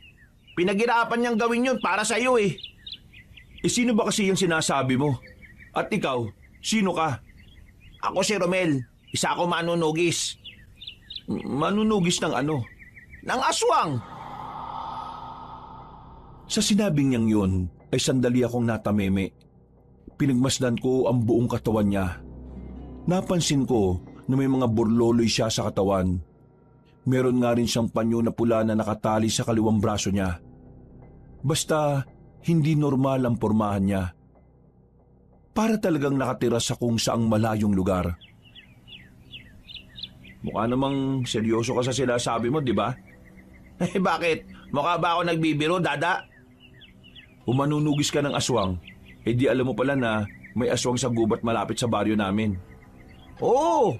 Sa katunayan, yun ang hinahanap namin. Sino ba kasi yung sinasabi mo? Kanina pa ako tanong ng tanong. Malalaman mo rin kapag nagkaharap na kayo. Basta ang malaga, sa oras na makabalik ka sa inyo, suotin mo yung medalyon. O protektahan ka nun sa kahit na anong tangka ng aswang sa buhay mo. Magsasalita pa sana ako pero bigla na lang may napadaan na tricycle. Dahil dumami ang mga naghihintay na pasahero sa gilid ng kalsada, nakipag-unahan ako sa kanila. Naitulak ko pa nga ang isang alay nang hindi ko sinasadya. Pagtingin ko kay Romel, nakita kong nakatayo lang siya. Hindi siya sumunod sa akin. Nakangiti lang at tumatango-tango. Wala akong naramdaman na kahit na anong panganib sa lalaking yon. Hindi ko nga rin alam kung bakit parang matagal ko na siyang kilala. Pag-uwi ko sa bahay, kasimpangit ng mukha ni Tatay Kaloy ang bumungad sa aking balita. Walang hiya talagang taong yun. Napakatarantado. Dinamay niya pang kunin yung medalyon eh. Hindi naman ginto yun. Tanso lang yun. Yung sabi niya, kukuskusin niya na lang daw para maging ginto na talaga eh. Kukunin ko sana yung kaso bigla siyang naglabas ng kutsilyo. Tinutukan niya ako pre. Wala akong nagawa kaya hinayaan ko na lang kunin yung mga gamit niya. Pati yung medalyon na sinasabi mo. Kasalanan ko pre ah. Hindi ko siya nasuntok agad sa mukha eh. Wala kang kasalanan. Nagpapasalamat pa nga ako sa'yo kasi hindi mo siya hinayaan makapasok sa kwarto ko. Baka kung ano pang kinuha niyan dun eh. Para saan ba yung medalyon na yun? Sabi nang nagbigay sa akin, pangontra daw yun sa aswang. Basta, kung suot ko daw yun, hindi daw ako malalapitan ng mga nilalang na yun. Kung ganun eh, sayang pala yung medalyon. Magagamit sana natin. Lalo na ngayon na nakita ng mga aswang ang mukha natin. Hayaan mo na pre. Huwag na lang siguro tayong lumayo sa baryo para makaiwas sa kapahamakan. Naiinis lang ako kay Tatay Kaloy eh. Kung alam ko lang na may naiwanan pala siyang mga gamit dyan, edi sana sinama ko na sa pagsunog. Malalim na paghinga na lang ang nagawa ko, Kabanong. Makalipas ang ilang sandali, pinauna ko nang matulog si Tanoy. Ako naman ay nakatambay lang sa tapat ng bahay namin. Nagmumuni-muni habang umiinom ng kape. Hindi pa rin kasi mawala sa isipan ko ang mga sinabi sa akin ni Violet. Kahit papaano, nakaramdam ako ng konsensya. Pakiramdam ko, kasalanan ko kung bakit siya nagkaganon. Nang maubos ko na ang kape ko, naisip ko na lang sanang pumasok sa loob. Pero nagulat na lang ako nang biglang may mga dumating na kalalakihan sa bakuran namin. Lumapit sila agad sa akin. Magsasalita pa lang ako, bigla namang may sumuntok sa bato ko. Sa lakas ng suntok ay agad akong nawala ng malay. Nagising na lang ako nang nakatali na ako sa puno ng nyog. Ramdam ko ang lamig ng klima. Pagtingala ko, nakita kong bilog ang buwan kaya maliwanag ang paligid. Sa gilid ko naman ay may mga kalalakihan na nakaupo. Tila nag-aabang lang ang mga yon na magising ako. May dumating naman na matandang babae. Sa pagkakatansya ko, nasa edad 60 na siya hanggang 65. Mabuti naman at nakamalay ka na, iho. Akala ko mapipilitan na akong gilitan ka bago ka pa magising. Teka, sino ba kayo? Nasaan ba ako? Anong gagawin niyo sa akin? Ako si Minda. Ako ang lola ni Violet. Lola ni Violet? Bakit niyo ako dinala rito? Anong meron? Hindi mo talaga alam ang dahilan, iho? Hindi. Kaya nga ho ako nagtatanong eh. Dinala kita rito para makatikim ng leksyon. Pinaiyak mo ang apo ko. Ho? Pinaiyak? Wala naman akong kasalanan sa kanya eh. Sinabi ko lang naman ang totoo. Hindi niya lang talaga matanggap na hindi ko siya gusto. Ang dami mong sinasabi. Ang sabihin mo na lang, pinagpalit mo siya kay Whitey. Ginamit mo lang ang pera na meron siya. Manggagamit talaga kayong mga tao. Hindi yan totoo. Hindi ko siya ginamit. Siya lang naman ang nag-iisip na gusto ko siya eh. Kusa siyang nagpadala ng kung ano-ano. Hindi ko nga ginagalaw ang mga yun eh. Nandun sa bahay. Wala na akong pakialam sa mga sasabihin mo. Ayoko sa lahat ay ang sinasakta ng tagapagmana ng angkan namin. Humanda ka ngayon. Tanggapin mo ang galit ng mga aswang. Mga ano? Bingi ka ba? Ang sabi ko, mga aswang! Mga aswang kayo? Agad na nagtindigan ng mga balahibo ko nang marinig ko yung Kabanong. Nakita ko na lang ang mga lalaking nagpalit na rin ng anyo. Diyos ko, mga aswang nga! Sige na mga bata, kainin niyo ang isang yan. Wala kayong ititira. Ngat-ngatin niyo kahit ang buto niya.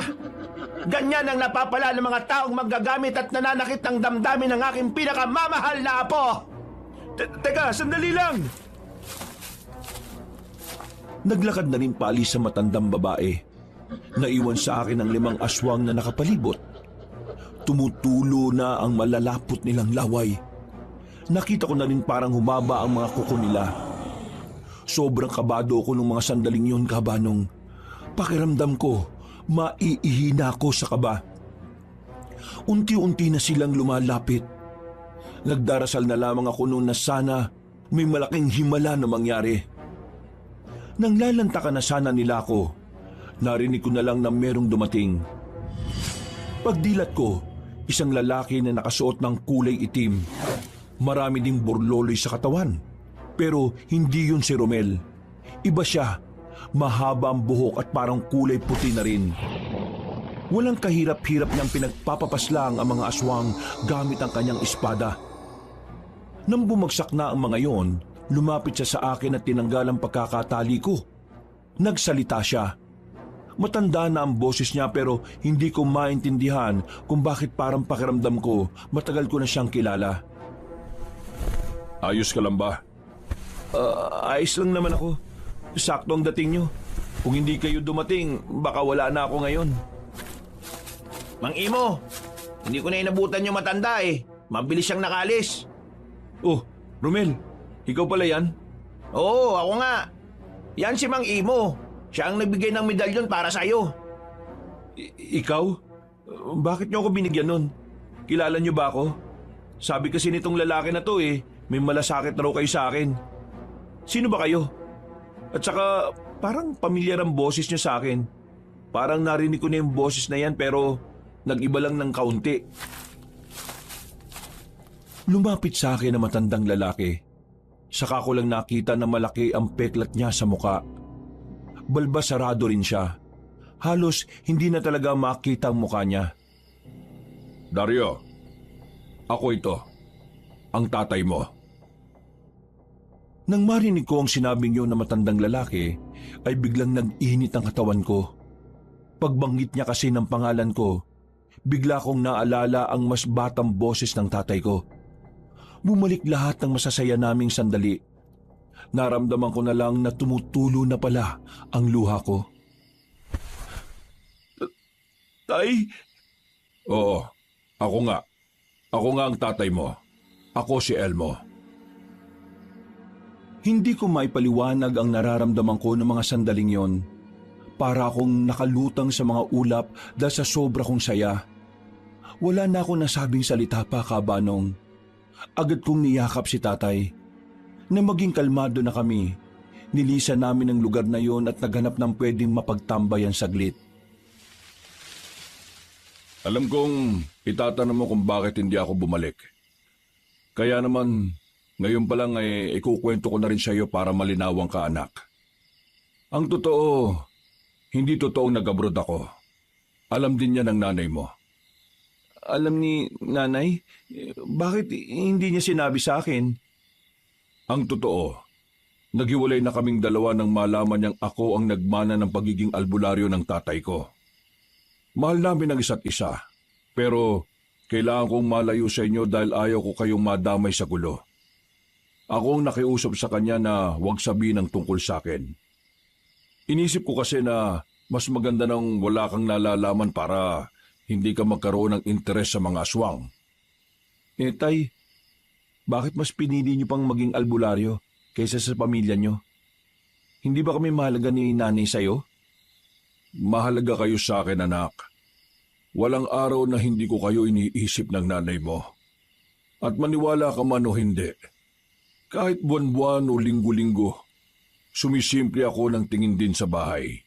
Kung minsan, gusto ko na nga lumapit para ipagtanggol ka sa siraulong kaloy na yun Pero hindi ko ginagawa alang-alang sa kaligtasan mo.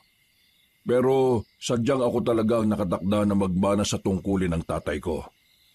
Kung walang magpapatuloy ng nasimulan niya, baka masakop na ng aswang ang probinsya natin. Masakit sa akin na mas pinili ko ang bayan na ito kaysa sa pamilya ko. Pero yun lang ang nakikita kong paraan para protektahan ko kayong mag-ina ko. Hindi ako galit sa inyo, Tay. Gusto ko lang magkaroon ng kasagutan ng mga tanong sa utak ko na matagal ko nang dinadala. Ngayon, alam ko na. Naiintindihan ko na. Bakit hindi ka magalit sa akin? Maraming taong kitang iniwan. Marami kang pinagdaanan. Noong mga panahong kailangan mo ng kasama ng mawala ang nanay mo hindi ako makalapit sa'yo. Kung magagalit pa ako, masasayang lang ang oras na dapat masaya na tayong dalawa. Masaya na ako nagbalik ka ulit. Sapat na sa akin ang kalinawan sa mga sinabi mo.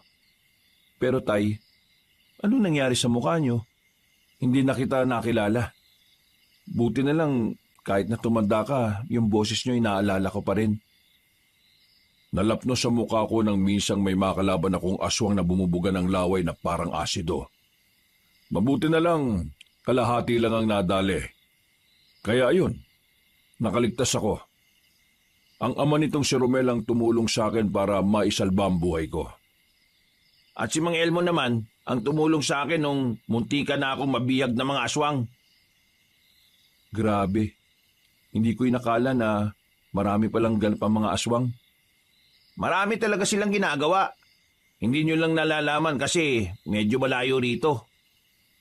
Tay, gusto ko lang malaman kung sakali bang hindi nalagay sa panganib ang buhay ko ngayon, magpapakita at magpapakilala ka ba sa akin? Oo anak, dahil nito mga nakaraan nabantayan kita at nalaman kong nagkaroon ka ng interaksyon sa mga aswang. Lalong-lalo na doon kay Violet. Kaya napilitan na ako magpakita sa'yo. Pero kung sakaling naging payapa ang buhay mo, mananatili lang akong nakamasid sa'yo sa malayo. Naintindihan kita, Tay. Sino ba yung matanda kanina? Ang sabi niya apo daw niya si Violet. Ang matandang yon ay ang pinuno ng mga aswang sa silangan. Nakarating na sila rito dahil sa apo niyang gumagala-gala. Malas ko nga Ako yung natipuan niya. Akala pa niya may gusto ako sa kanya. Hindi niya matanggap na hanggang kaibigan lang ang tingin ko sa kanya. Anak, sumama ka sa amin. Sumama? Saan? Kung saan nakatira ang mga manunugis, mas ligtas ang buhay mo ron. Tay, pwede ko bang isama yung kaibigan ko? Si Tanoy? Ang kaibigan mong may lugawan? Oo, Tay. Siya nga. Wala na kasi siyang mga magulang Hindi rin naman siya iniintindi ng mga kamag-anak niya. Ako na lang ang nakakasama niya palagi. Hindi ko siya kayang iwan na lang bigla Walang problema. Sige, isama mo. Nasa bahay siya. Nang maging malinaw na sa akin ang lahat, ay lumarga na rin kami pabalik. Masaya at magaan ang pakiramdam ko ng mga oras na yon, Kabanong. Pero habang naglalakbay kami pabalik sa amin, hindi ko inaasahan na mapapalaban ulit si Tatay at si Romel. Isang mabangis na aswang ang nakasalubong namin sa kagubatan. Malaking aswang, matangkad at maskulado ang katawan. May bitbit pa yung bangkay ng tao na mukhang gagawin nitong pagkain. Mang Elmo, kaya ko na yata to. Sige na, mauna na kayo. Hindi, Romel. Hindi to pangkaraniwang aswang. Kailangan natin magtulungan. Dada, sa gilid ka muna. Agad kong sinunod ang sinabi ng tatay ko. Maya-maya lang ay pumorma na rin silang dalawa.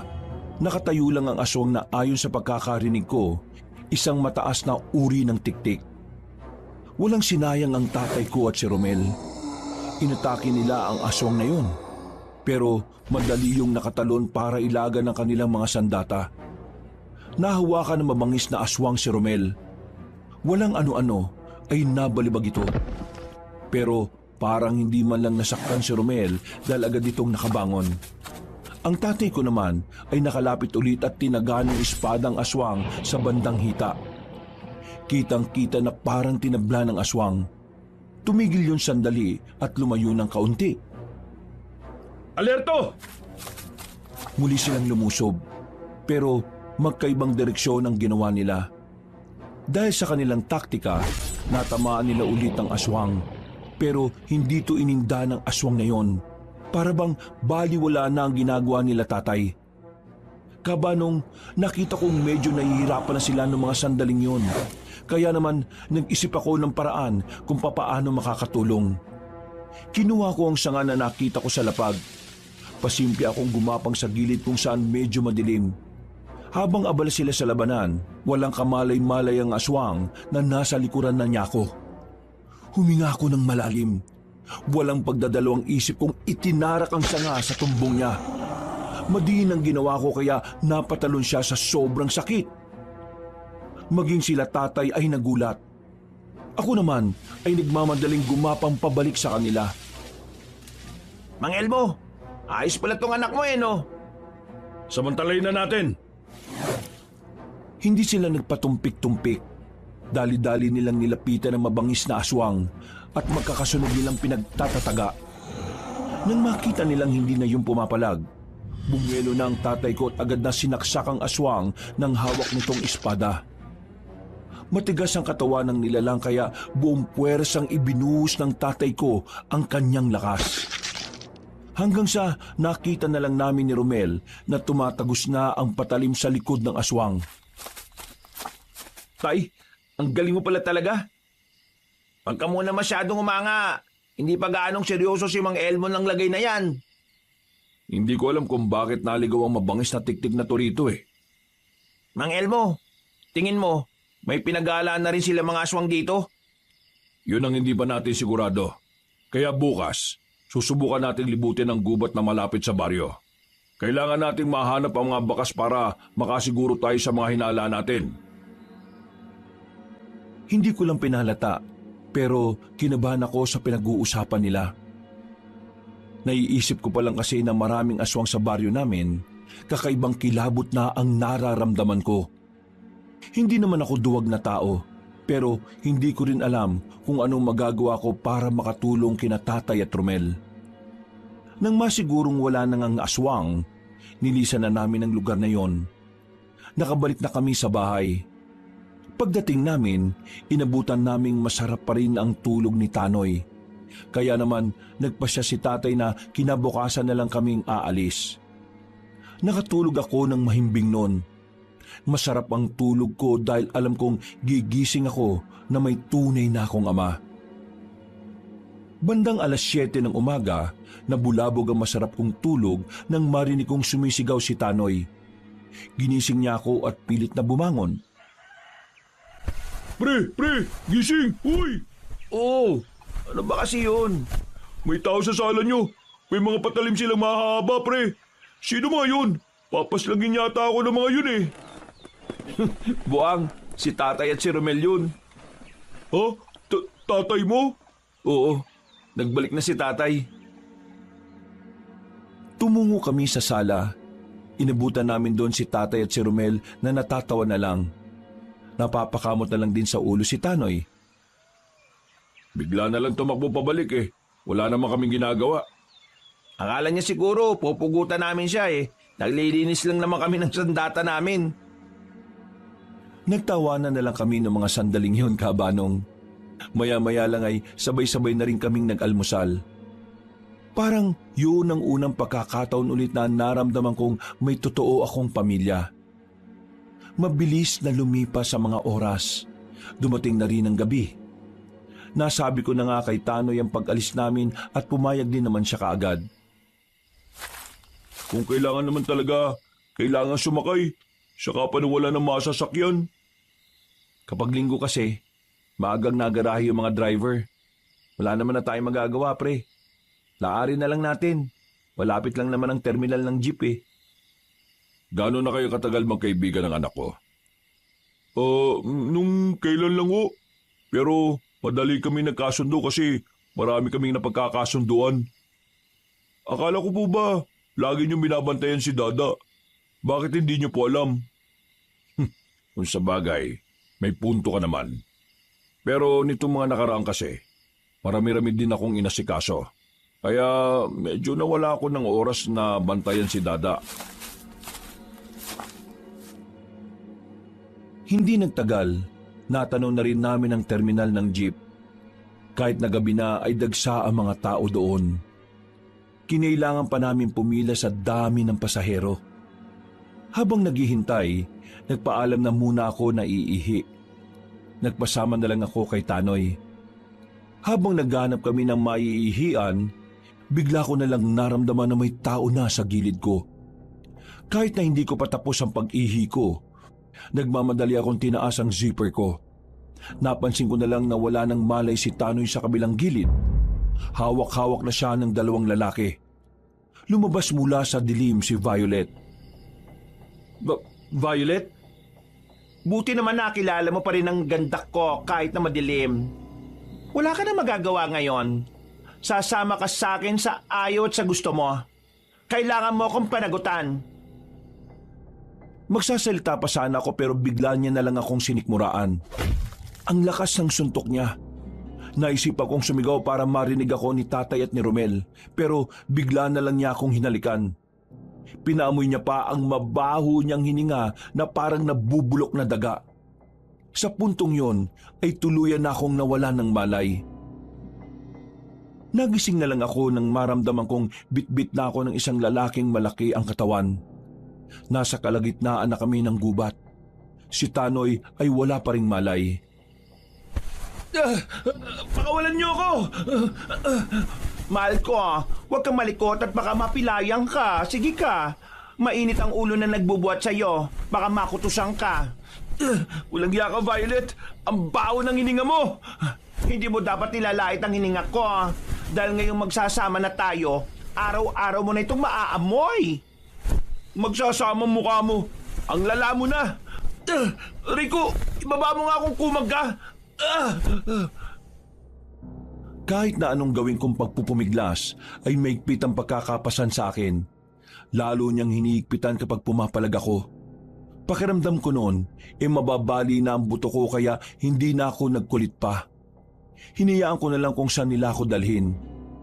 Hindi nagtagal, pumasok na rin kami sa isang malawak na bahay. Makaluma at sa unang tingin pa lang, malalaman na agad na aswang ang nakatira doon. Mga ilang sandali lang, binagsak nila kaming dalawa sa sofa na parang isang siglo na hindi nalilinis. Puro alikabok. Naubo-ubo pa ako.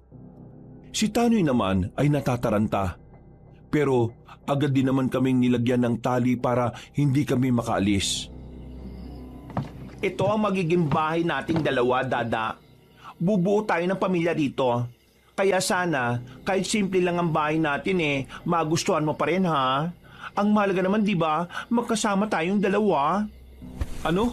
Bubuo ng pamilya? Anong pinagsasasabi mo? Wala ka namang matres. Tigilan mo na nga yung ilusyon mo. Nakakairita ka na Nung una natutuwa pa ako sa'yo kasi ang bait-bait mo. Pero ngayon, lumalabas na ang tunay mong ugali. Ugaling aswang ka talaga. Huwag ka na maggalit, mahal ko. Ganito lang talaga sa una. May mga hindi pagkakaunawa ng mga magkasintahan, pero maayos din naman ito.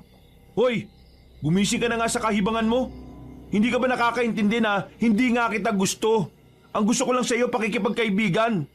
Hoy, gumising ka nga sa kaibigan mo. Hindi ka ba nakakaintindi na hindi ka nga gusto ng kaibigan ko? He, manahimik ka. Palibasa, wala kang syota. Ang pangit mo kasi. Kaya walang pumapatol sa'yo.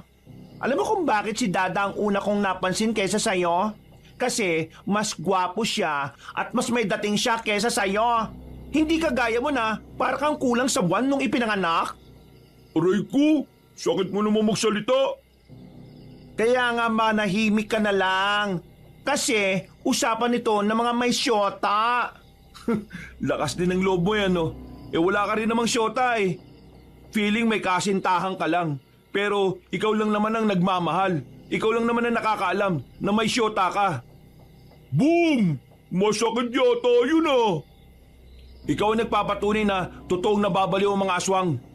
Kasi kahit na alam mong wala akong nararamdaman sa'yo, patuloy mong niloloko ang sarili mo Kahit na magnas ako ng buhay dito, malabo magkagusto ko sa'yo. Hindi dahil sa bakla ka kundi dahil sa pagiging bulok ng ugali at dahil na rin sa isa kang aswang, isa kang salot. Sa sinabi kong yon ay nakita kong nanggigil siya. Hindi niya matanggap na hindi ko siya papatulan. Kaya naman inalis niya ang pagkakagapos sa akin. Hinuwakan niya ako sa damit at hinila papasok sa isang kwarto. Wala akong palag sa kanya. Babaeng itsura niya pero ramdam na ramdam ko ang pagkalalaki sa lakas niya. Binalandra niya ako sa kama. Nanlilisik ang kanyang mga mata. Sa ayot sa gusto mo, ako ang mamahalin mo. At kung kinakailangan na idaan ka palagi sa pwersahan, gagawin ko! Unti-unting pumangit ang mukha niya, Kabanong. Bigla yung kumulubot. Nagkaroon din siya ng malalaking muscle. Ang nagpatindig din ng balahibo ko ay ang dila niya na mahaba. Matulis ang dulo at lumalabas-labas pa sa bibig niya. Napasiksik na lang ako sa sulok. Anong gagawin mo sa akin? Kung hindi ka makukuha sa pakiusapan, kukunin kita sa pwersahan. Ang inin mo ang katawan ko, Dada! Ha? Tanga ka ba? Paano kita aangkinin nagpalit ka na ng anyo? Okay ka na nga kanina nagpalit ka pa ng muka. Ay, pasensya ka na ha. Nagiging ganito ako kapag sobra ako nasasabik Unti-unti niya akong ginapang. Nang nasa bandang paanan ko na siya, ay biglang nagbukas ang pintuan. Pumasok ang matandang babae. Nasa pagkakaalam ko ay Aling Minda ang pangalan. Agad na napaalis sa ibabaw ko si Violet. Napatakip na lang din ng mata ang matandang babae. Lola naman nandun na kami. Pagsasaluhan na sana namin ang pagmamahalan namin kung hindi ka lang sana pumasok. Ikaw naman kasi, hindi ka naman naglalak. Ano ba kasi yun? Storbo ka naman. Bago mo lawayan ang isang yan, kailangan na muna natin siyang basbasan. Isang malaking kasalanan sa ating Panginoon na makikipagtali ka sa tao nang walang basbas na mga paring aswang. Hoy, nakakainis. Bakit ba kasi kailangan pa ng mga ganyan-ganyan Pinagbigyan ka na nila sa gusto mong magkaroon ng mapapangasawang tao. Kaya sana naman, sumunod ka rin sa mga tradisyon at kultura nating mga aswang. Oh, narinig mo naman siguro ang lola mo. Matuto kang sumunod. Bumuntong hininga na lamang si Violet ng mga sandaling yon. Wala siyang magawa kundi makinig sa lola niya. Nakahinga naman ako ng maluwag. Kahit papaano, nailigtas ko pa ang dangal ko bilang tao. Lumabas silang dalawa. Mga ilang sandali lang agad na rin kaming kinuha ni Tanoy. Dinala nila kami sa chapel na itunuturing nila. Hindi yun kalayuan sa bahay ni Violet. Naroon na rin ang iba pang mga aswang. Ang mga suot nila ay parang sa normal na pari din, pero kulay itim naman ang sa kanila. Bakit pati ako babasbasan? Hindi naman ako ikakasal Huwag niyong sabihin na ikakasal ako sa matandang to. Manahimik ka! Akala mo naman papatulang kita. Ipapakain kita sa mga sigpin. Parang ikaw pa talagang lugi Sinasabi ng tumigil ka Nasa harapan na tayo ng Panginoon namin. Kailangan kang basbasan din dahil gagawin ka naming alay sa Panginoon. Alay? Pre, huwag ka nang maingay.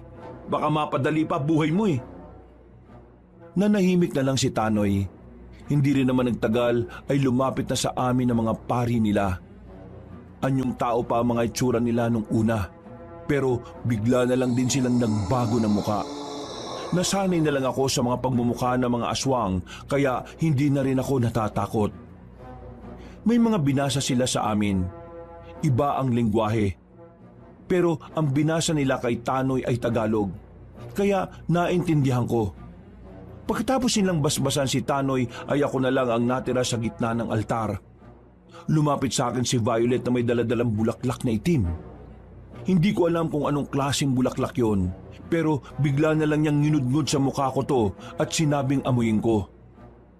Yan ang tanda ng pagmamahal ko sa iyo. Biglang lumapit din ang 3 pari sa akin. Nilamutak nila sa mukha ko ang dugo na hindi ko alam kung saan nanggaling. Basta ang lansa niya sa pangamoy. Hindi ko na napigilan ng sarili ko. Nasuka ako sa harapan nila.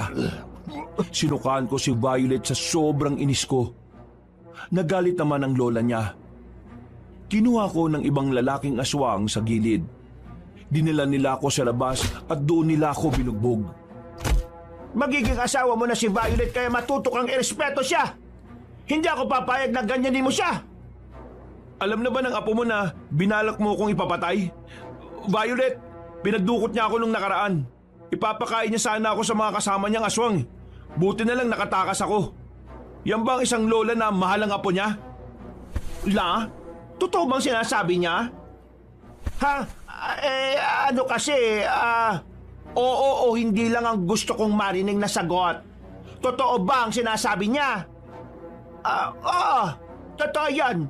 Gusto ko lang naman kasing turuan siya ng leksyon sa ginawa niyang panloloko sa iyo. Turuan ng leksyon? Paano kung napatay mo siya? Ano na mangyayari sa kwento ng pag-ibig ko? Wala na. Magiging malungkot na ang beauty kong ito. Apo, pasensya ka na. Pero kailangan ko talagang gawin yon. Ang sabihin mo na lang, hindi mo talaga tanggap si Violet. Kunwari ka lang na mahal mo siya pero ayaw mo sa kanya kasi bakla siya. Manahimik ka! Huwag mong sirain ang kaisipan niya. Apo, nilalason lang niya ang utak mo para mag-away tayong dalawa.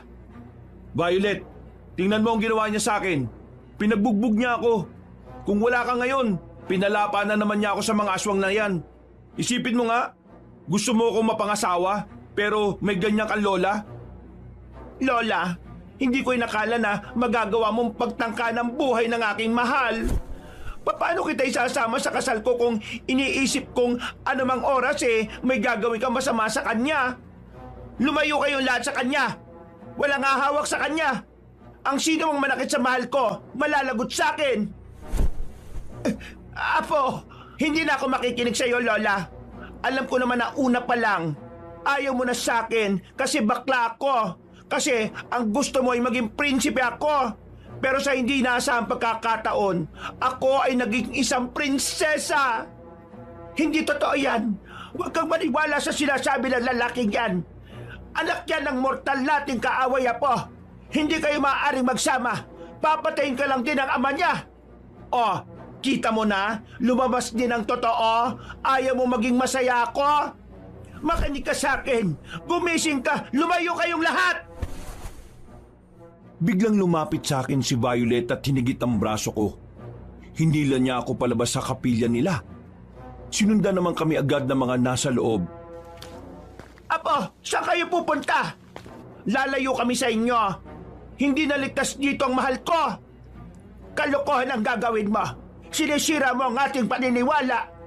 Wala na akong pakialam sa paniniwala ninyo kung ang magiging resulta ay pagkawala ng taong minamahal ko. Tara na, mahal ko. Iiwan na natin sila rito. Uy, paano ako? Bahala ka sa buhay mo. Hindi naman kailangan ng bantay na aso, no? Grabe ka naman. Isama niyo na ako. Magiging alay ako rito eh. Baka naman pwede nating... Hindi! Wala nang nagawa pa si Tanoy. Kinaladkad na ako ni Violet. Malakas siya. Hindi ko kayang kontrahin ang puwersa niya. Kahit na babae ang puso niya, naroon pa rin talaga ang pagiging lalaki niya. Hindi ko na alam kung saan niya ako dinala. Basta, bagong bahay ang pinuntahan namin. Hindi kagaya ng nauna. Hindi gawa sa bato. Yari lang sa matitibay na kahoy na nara. Pinapasok niya ako sa loob. Hindi na niya ako tinalian. Sinarado niya ang lahat ng pwede kong malabasan. Anong lugar to? Bahay ito ng aking ina. Ligtas ka rito. Hindi ka nila makukuha rito. Hindi ba nila alam to? Alam nila. O hindi mapupuntahan nila tayo rito? Basta, ligtas ka rito kasi ako ang kasama mo. Bakit mo ba ako gusto? Ano bang meron sa akin na wala si Tanoy? Marami. Hindi ko mabilang kung ilan. Violet, alam mong hindi kita gusto, di ba? Nasabi ko na sa iyo nung una pa lang. Oo, alam ko yon. Alam kong yung mga sinabi mo kanina ay para lang malaso ng utak ko. Pero hindi yun nangyari. Ha? Kung ganun, bakit mo ko dinala rito? Kung hindi ka naman pala naniniwala sa mga sinabi ko kanina. Gusto lang kitang ilayo sa kanila. Kasi may punto ka naman talaga sa mga sinabi mo eh. Hindi ako gusto ni Lola. Binibigay niya lang ang mga gusto ko ngayon kasi meron siyang kailangan. Kailangan? Ano? Narinig ko na sinabi niya, sa araw ng kasal nating dalawa, sa oras na ipapainom na nila sa atin ang dugo ng karunungan, hahaluan nila yun ng brosas. Anong brosas? Kay brosas? Ang brosas sa isang uri ng likido sa aming mga aswang na nagpapabuhay ng pagkalalaki. Kapag pinainom nila sa akin yon, makakalimutan ko ng ako ay may pusong babae. Kaya naman siguradong kapag nangyari yon, ako na lang din ang madedehado. Lahat ng pinaghirapan ko para makuha ka ay masasayang. Ano nga ang kailangan niya sa'yo?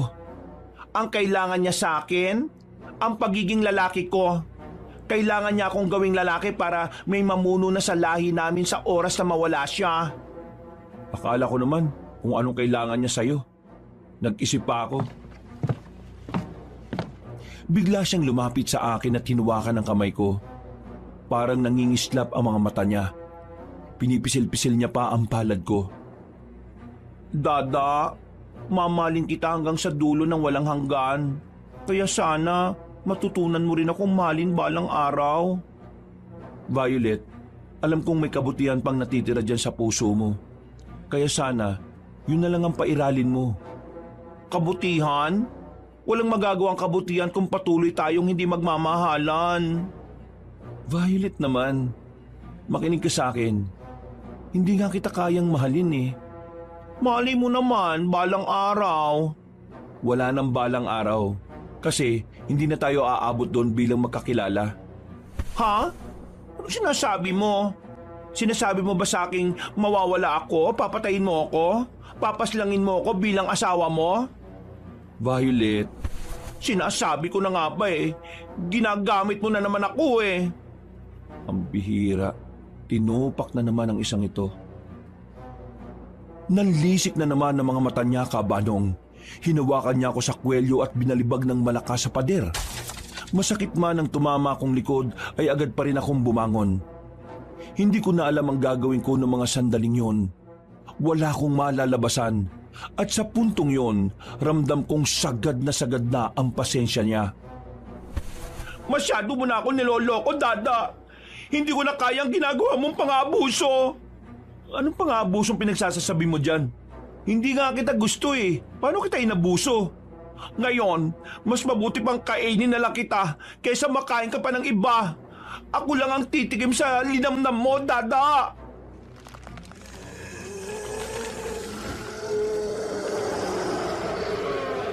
Unti-unti na siyang nagpalit ng anyo bilang mabangis na aswang.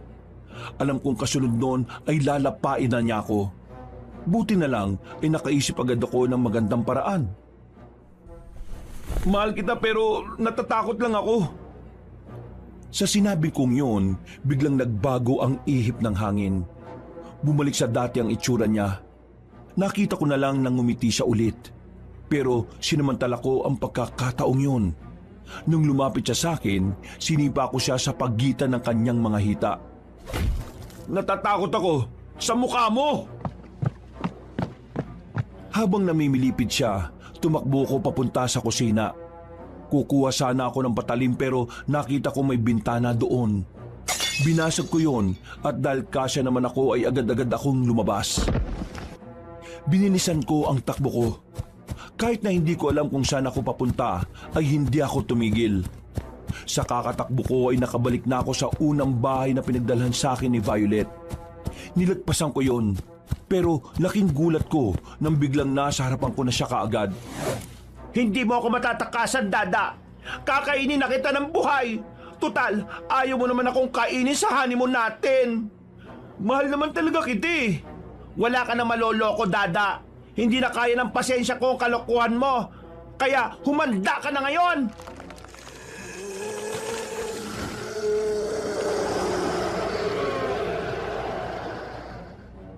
Akmang lalapit na sana siya sa akin pero bigla na lang may tumarak na palaso sa kanang dibdib nito. Napatigil si Violet. Pagtingin ko sa likuran, dumating na pala sila Tatay at Romel. May mga kasama na rin silang manunugis. Pasensya na anak. Kailangan namin pabayaan kang madukot nitong aswang na ito para masundan namin kung saan ang lungga nila. Ibig niyo sabihin, ginawa niyo akong pain? Oo, parang ganun na nga. Pero mamaya ka na mainis. Kailangan muna nating iligpit ang isang ito at ang kanyang lola. Madali lang na inalis ni Violet ang palaso sa dibdib niya. Tumutulo na ang laway niya sa mga sandaling yon. Parang hindi na nga niya ako nakikilala, Kabanong. Mga kasama, ihanda niyo ang sarili ninyo. Dario, sumama ka kay Romel. Ako nang balang humarap kay Minda. Tumango na lang ako bilang tugon. Nag-iba na ng direksyon sila tatay. Habang naiwan naman kami ni Romel kaharap si Violet. Ito na ba yung may gusto sa'yo? Ang pangit ah! At sino ka naman para makialam sa away namin mag-asawa? Ano? Away na mag-asawa? Huwag mong intindihin yan. Naiibang na ang isang yan.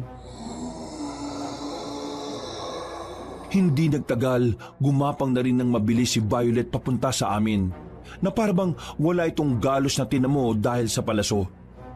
Sinubukan niya akong dakmain, pero humarang si Romel gamit ang itak nito. Hinataw niya si Violet ng itak at tinamaan naman yun sa bandang leeg. Pero parang walang pakialam si Violet. Patuloy pa rin yun sa kanyang pag-atake. Parang hindi yun nasaktan. Kaya naman gumawa na rin ako ng paraan para matulungan si Romel. Nang muling lumapit ang aswang sa amin, sinuntok ko siya sa muka. Pero sa halip na siya ang masaktan, ako pa ang nakaramdam ng sakit dahil sa tigas ng kanyang pagmumuka. Aray! Ang tigas ng mukha mo! Dito kaya! Biglang binayagan ni Romel si Violet. Namilipit si Violet sa ginawang yun ni Romel, kaya ako naman ang umatake. Sinapa ko siya, pero sa pagkakataong yun ay nagbaka sakali ako sa panga. Ang kaso nga lang, pati panga niya ay matigas. Para akong napilayan ng mga oras na yon. Hindi niyo makukuha sa akin na mahal kong si Dada! Mangisay-ngisay si Violet at naglabas pa ito ng malapad na pakpak. Tila muli itong nagkaroon ng lakas. Nang lumipad naman yon palapit sa amin, ay nakailag kaming dalawa. Lintik na aswang to ah! Nagkaroon pa tuloy ng pakpak! Mukha na tuloy siyang paniki! Pwede ba mamaya ka na magbiro? Patawa-tawa ka pa, baka mamaya ay mamatay tayo. Huwag ka mag-alala! Sisiw lang to! Sisiw ang putik. Di nga natin matamaan eh. Tumayo ulit si Romel. Bumuntong hininga na muna siya at saka ngumiti. Para siyang siraulo.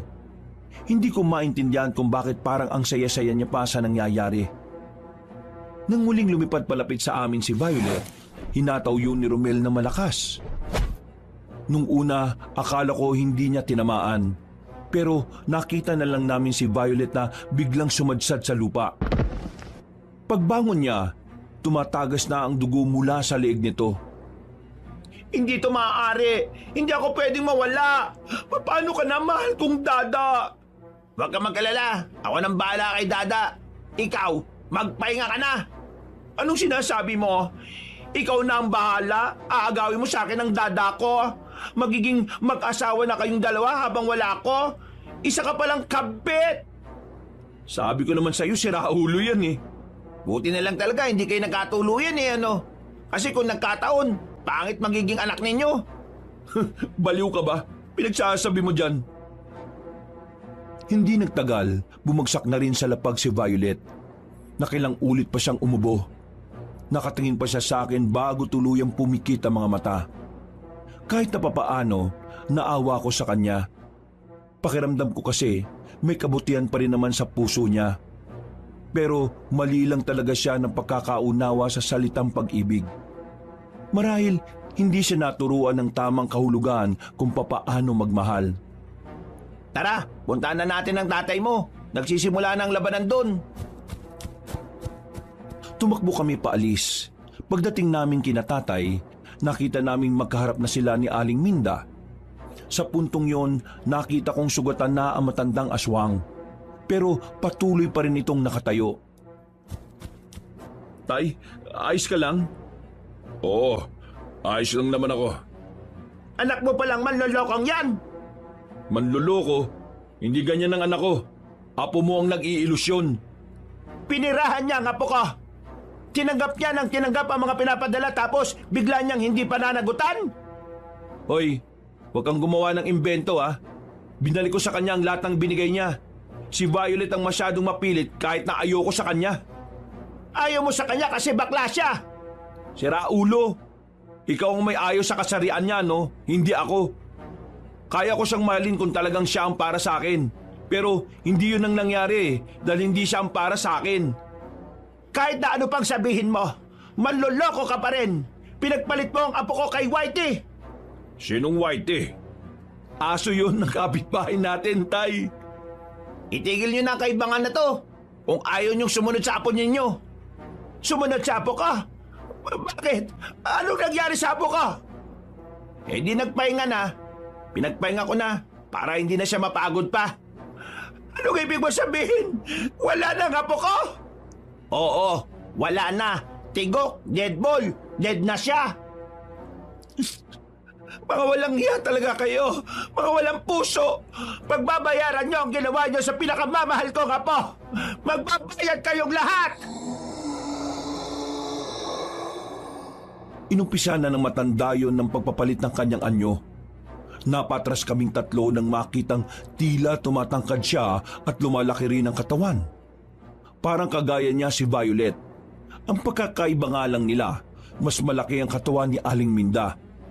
Maging ang ibang aswang ay napatigil nang makita nila ang kanilang pinuno na nagpakita na ng tunay nitong anyo. Humanda kayo sa akin.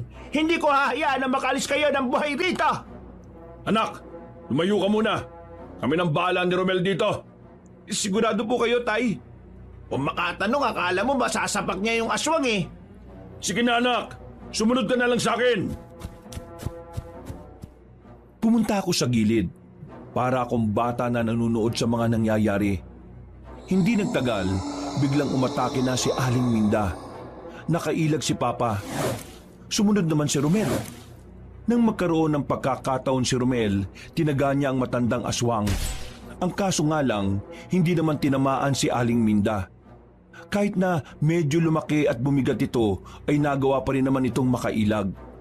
Pero si Tatay, nakita kong kalmado lang siya. Wala sa kilos niya ang kaba. Kinabahan na lang ako nang makitang tumilapon si Romel palapit sa akin. Oh, ayos ka lang Romel? Oo, sanay na akong binabalibag. Kaya huwag ka mag-alala. Pero tingin ko, hindi ko na kailangan tumulong kay Mang Elmo eh. Anong hindi na kailangan? Nakita mo naman kung gaano kabangis yung matandang yun, di ba? Mahina siya. Ramdam ko sa pagbalibag niya sa akin eh. Kung malakas siya, dapat hindi na ako makakabangon ngayon. Pero tingnan mo ako oh, parang ang saya-saya ko pa. Pinagtuunan ko na lang ng pansin si Tatay nung oras na yon. Sunod-sunod niyang inatake si Aling Minda pero iniilagan lang niya. Hindi man lang siya nagkakaroon ng galos. Parang nilalaro-laro lang ng tatay ko ang laban na yon. Dahil doon ay naging panatag ang kalooban ko. Tapos lagi kitang matanda ka! E di uunahan na kita. Tumakbo ng mabilis ang tatay ko para salubungin ang aswang. Nakailag si Tatay pero nagawa niya itong tagain sa dibdib. Gumewang-gewang si Aling Minda. Pero kahit na ganon, ginawa pa rin ito ang makakaya para palagan si Tatay. Ang kaso nga lang, hindi na gustong tumagal ni Tatay ang laban na yon. Nang makakuha ng tamang pagkakataon, nagmamadaling tinakbo ni Tatay si Aling Minda at saka sinaksak ng espada ang tiyan. Hindi pa nakontento ang tatay ko. Tinarak naman niya ang espada sa bandang kaliwa ng dibdib. Paghugot ng espada, sandali pang nakatayo ang matandang babae. Unti-unti na rin yung bumalik sa dati nitong anyo. Hindi nyo na mapaparami pa ang lahi ng mga aswang. Hanggang dito na lang ang buhay ninyo. Hanggang dito na lang ang inyong paglalakbay.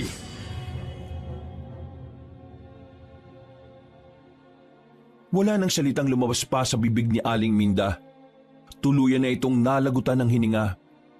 Agad naman kaming lumapit ni Romel. Napakbay na lang ako sa tatay ko ng mga oras na yon. Maya-maya pa, bumalik na rin ang mga kasama nila. Natalo na rin nila ang mga aswang. Pre! Pre! O Tanoy, buhay ka pa pala? Pambira naman tanong yan oh. Akala ko naman nag-alala ka sa akin. Siyempre, nag-alala ako sa'yo. Pero alam ko naman na hindi ka mamamatay kasi matalino ka. Isa ka ba nagtago? Sa silong lang naman ng mga bahay. Kung ano-anong ebok nga ang nahawakan ko dun eh. Ito oh, amuyin mo. Pwe! Ikaw talaga! Magugas ka nga ng kamay mo, kadiri ka! Nang masiguro nila tatay na wala ng lahat ng mga aswang, nilisan na rin namin ang lugar. Kinaumagahan na kami nakabalik sa baryo namin dahil nagpalipas kami ng gabi sa gubat. Pagbalik namin sa bahay, saktong inabutan namin si Tatay Kaloy na may daladalang gamit na kinuha pa sa loob. Nagtataka yun nang makita kami. Binitiwan agad ang hawak-hawak na gamit. Anuin ko lang, Ikaw palang sinaulong umaabuso sa anak ko, ha? Ano? Ha? Palag! Papatayin kita eh! Sino ka ba? Ako lang naman ang totoong tatay ni Dario. Ha? Sinong Dario? Nakakairita yung pagmumukha mo! Ano, ha? Ang sarap mong saktan! Tay, tama na yan! Inawat ko na lang si tatay ng mga oras na yon. Dahil kung hindi, siguradong malulumpo niya si Tatay Kaloy. Inutusan na lang ni tatay ang mga kasama nila na dalhin sa barangay si Tatay Kaloy. Napabuntong hininga na lang din ako. Pasensya ka na, ha? Matagal ko nang gustong basagin ang mukha nun eh. Pero ngayon lang ako nagkaroon ng pagkakataon. Ang tagal kong wala sa tabi mo kaya ang dami mong dinaranas na hindi maganda eh. Tay, wala na yon. Ang mahalaga naman sa akin magkasama na tayo ulit. Wala na rin ang mga aswang. Makakapamuhay na tayo ng tama. Makakapagsimula na ulit tayo. Huwag kang mag-alala, anak. Ngayong magkasama na ulit tayo, makakabawi na rin ako sa'yo. Gagawin ko ang lahat para maging tunay na ama. Pwede ba akong sumama sa pamilya niyo? Ako, pwede rin ba? Oo naman, pwede. Ang kaso nga lang mukhang mas lalo akong tatanda kasi 3 lalaki ang anak ko eh. Baka puro pa sira ulo. Nagkayakapan na lamang kaming 4 na mga sandaling yon. Napuno ng tawanan ng bakuran namin. At mula noon, doon na nagsimula ang magandang samahan na nabuo namin. Kabanong, wala na akong mahihiling pa nung magbalik ang aking ama. Kaya naman, kahit na pumanaw na rin siya ng ilang taon nang nakalipas, maluwag ang kalooban ko na tinanggap yon. Sa buhay, minsan kailangan mo lang din talagang labanan ng mga hamon. Dahil hindi natin alam na baka malapit na pala tayo sa dulo ng ginawa.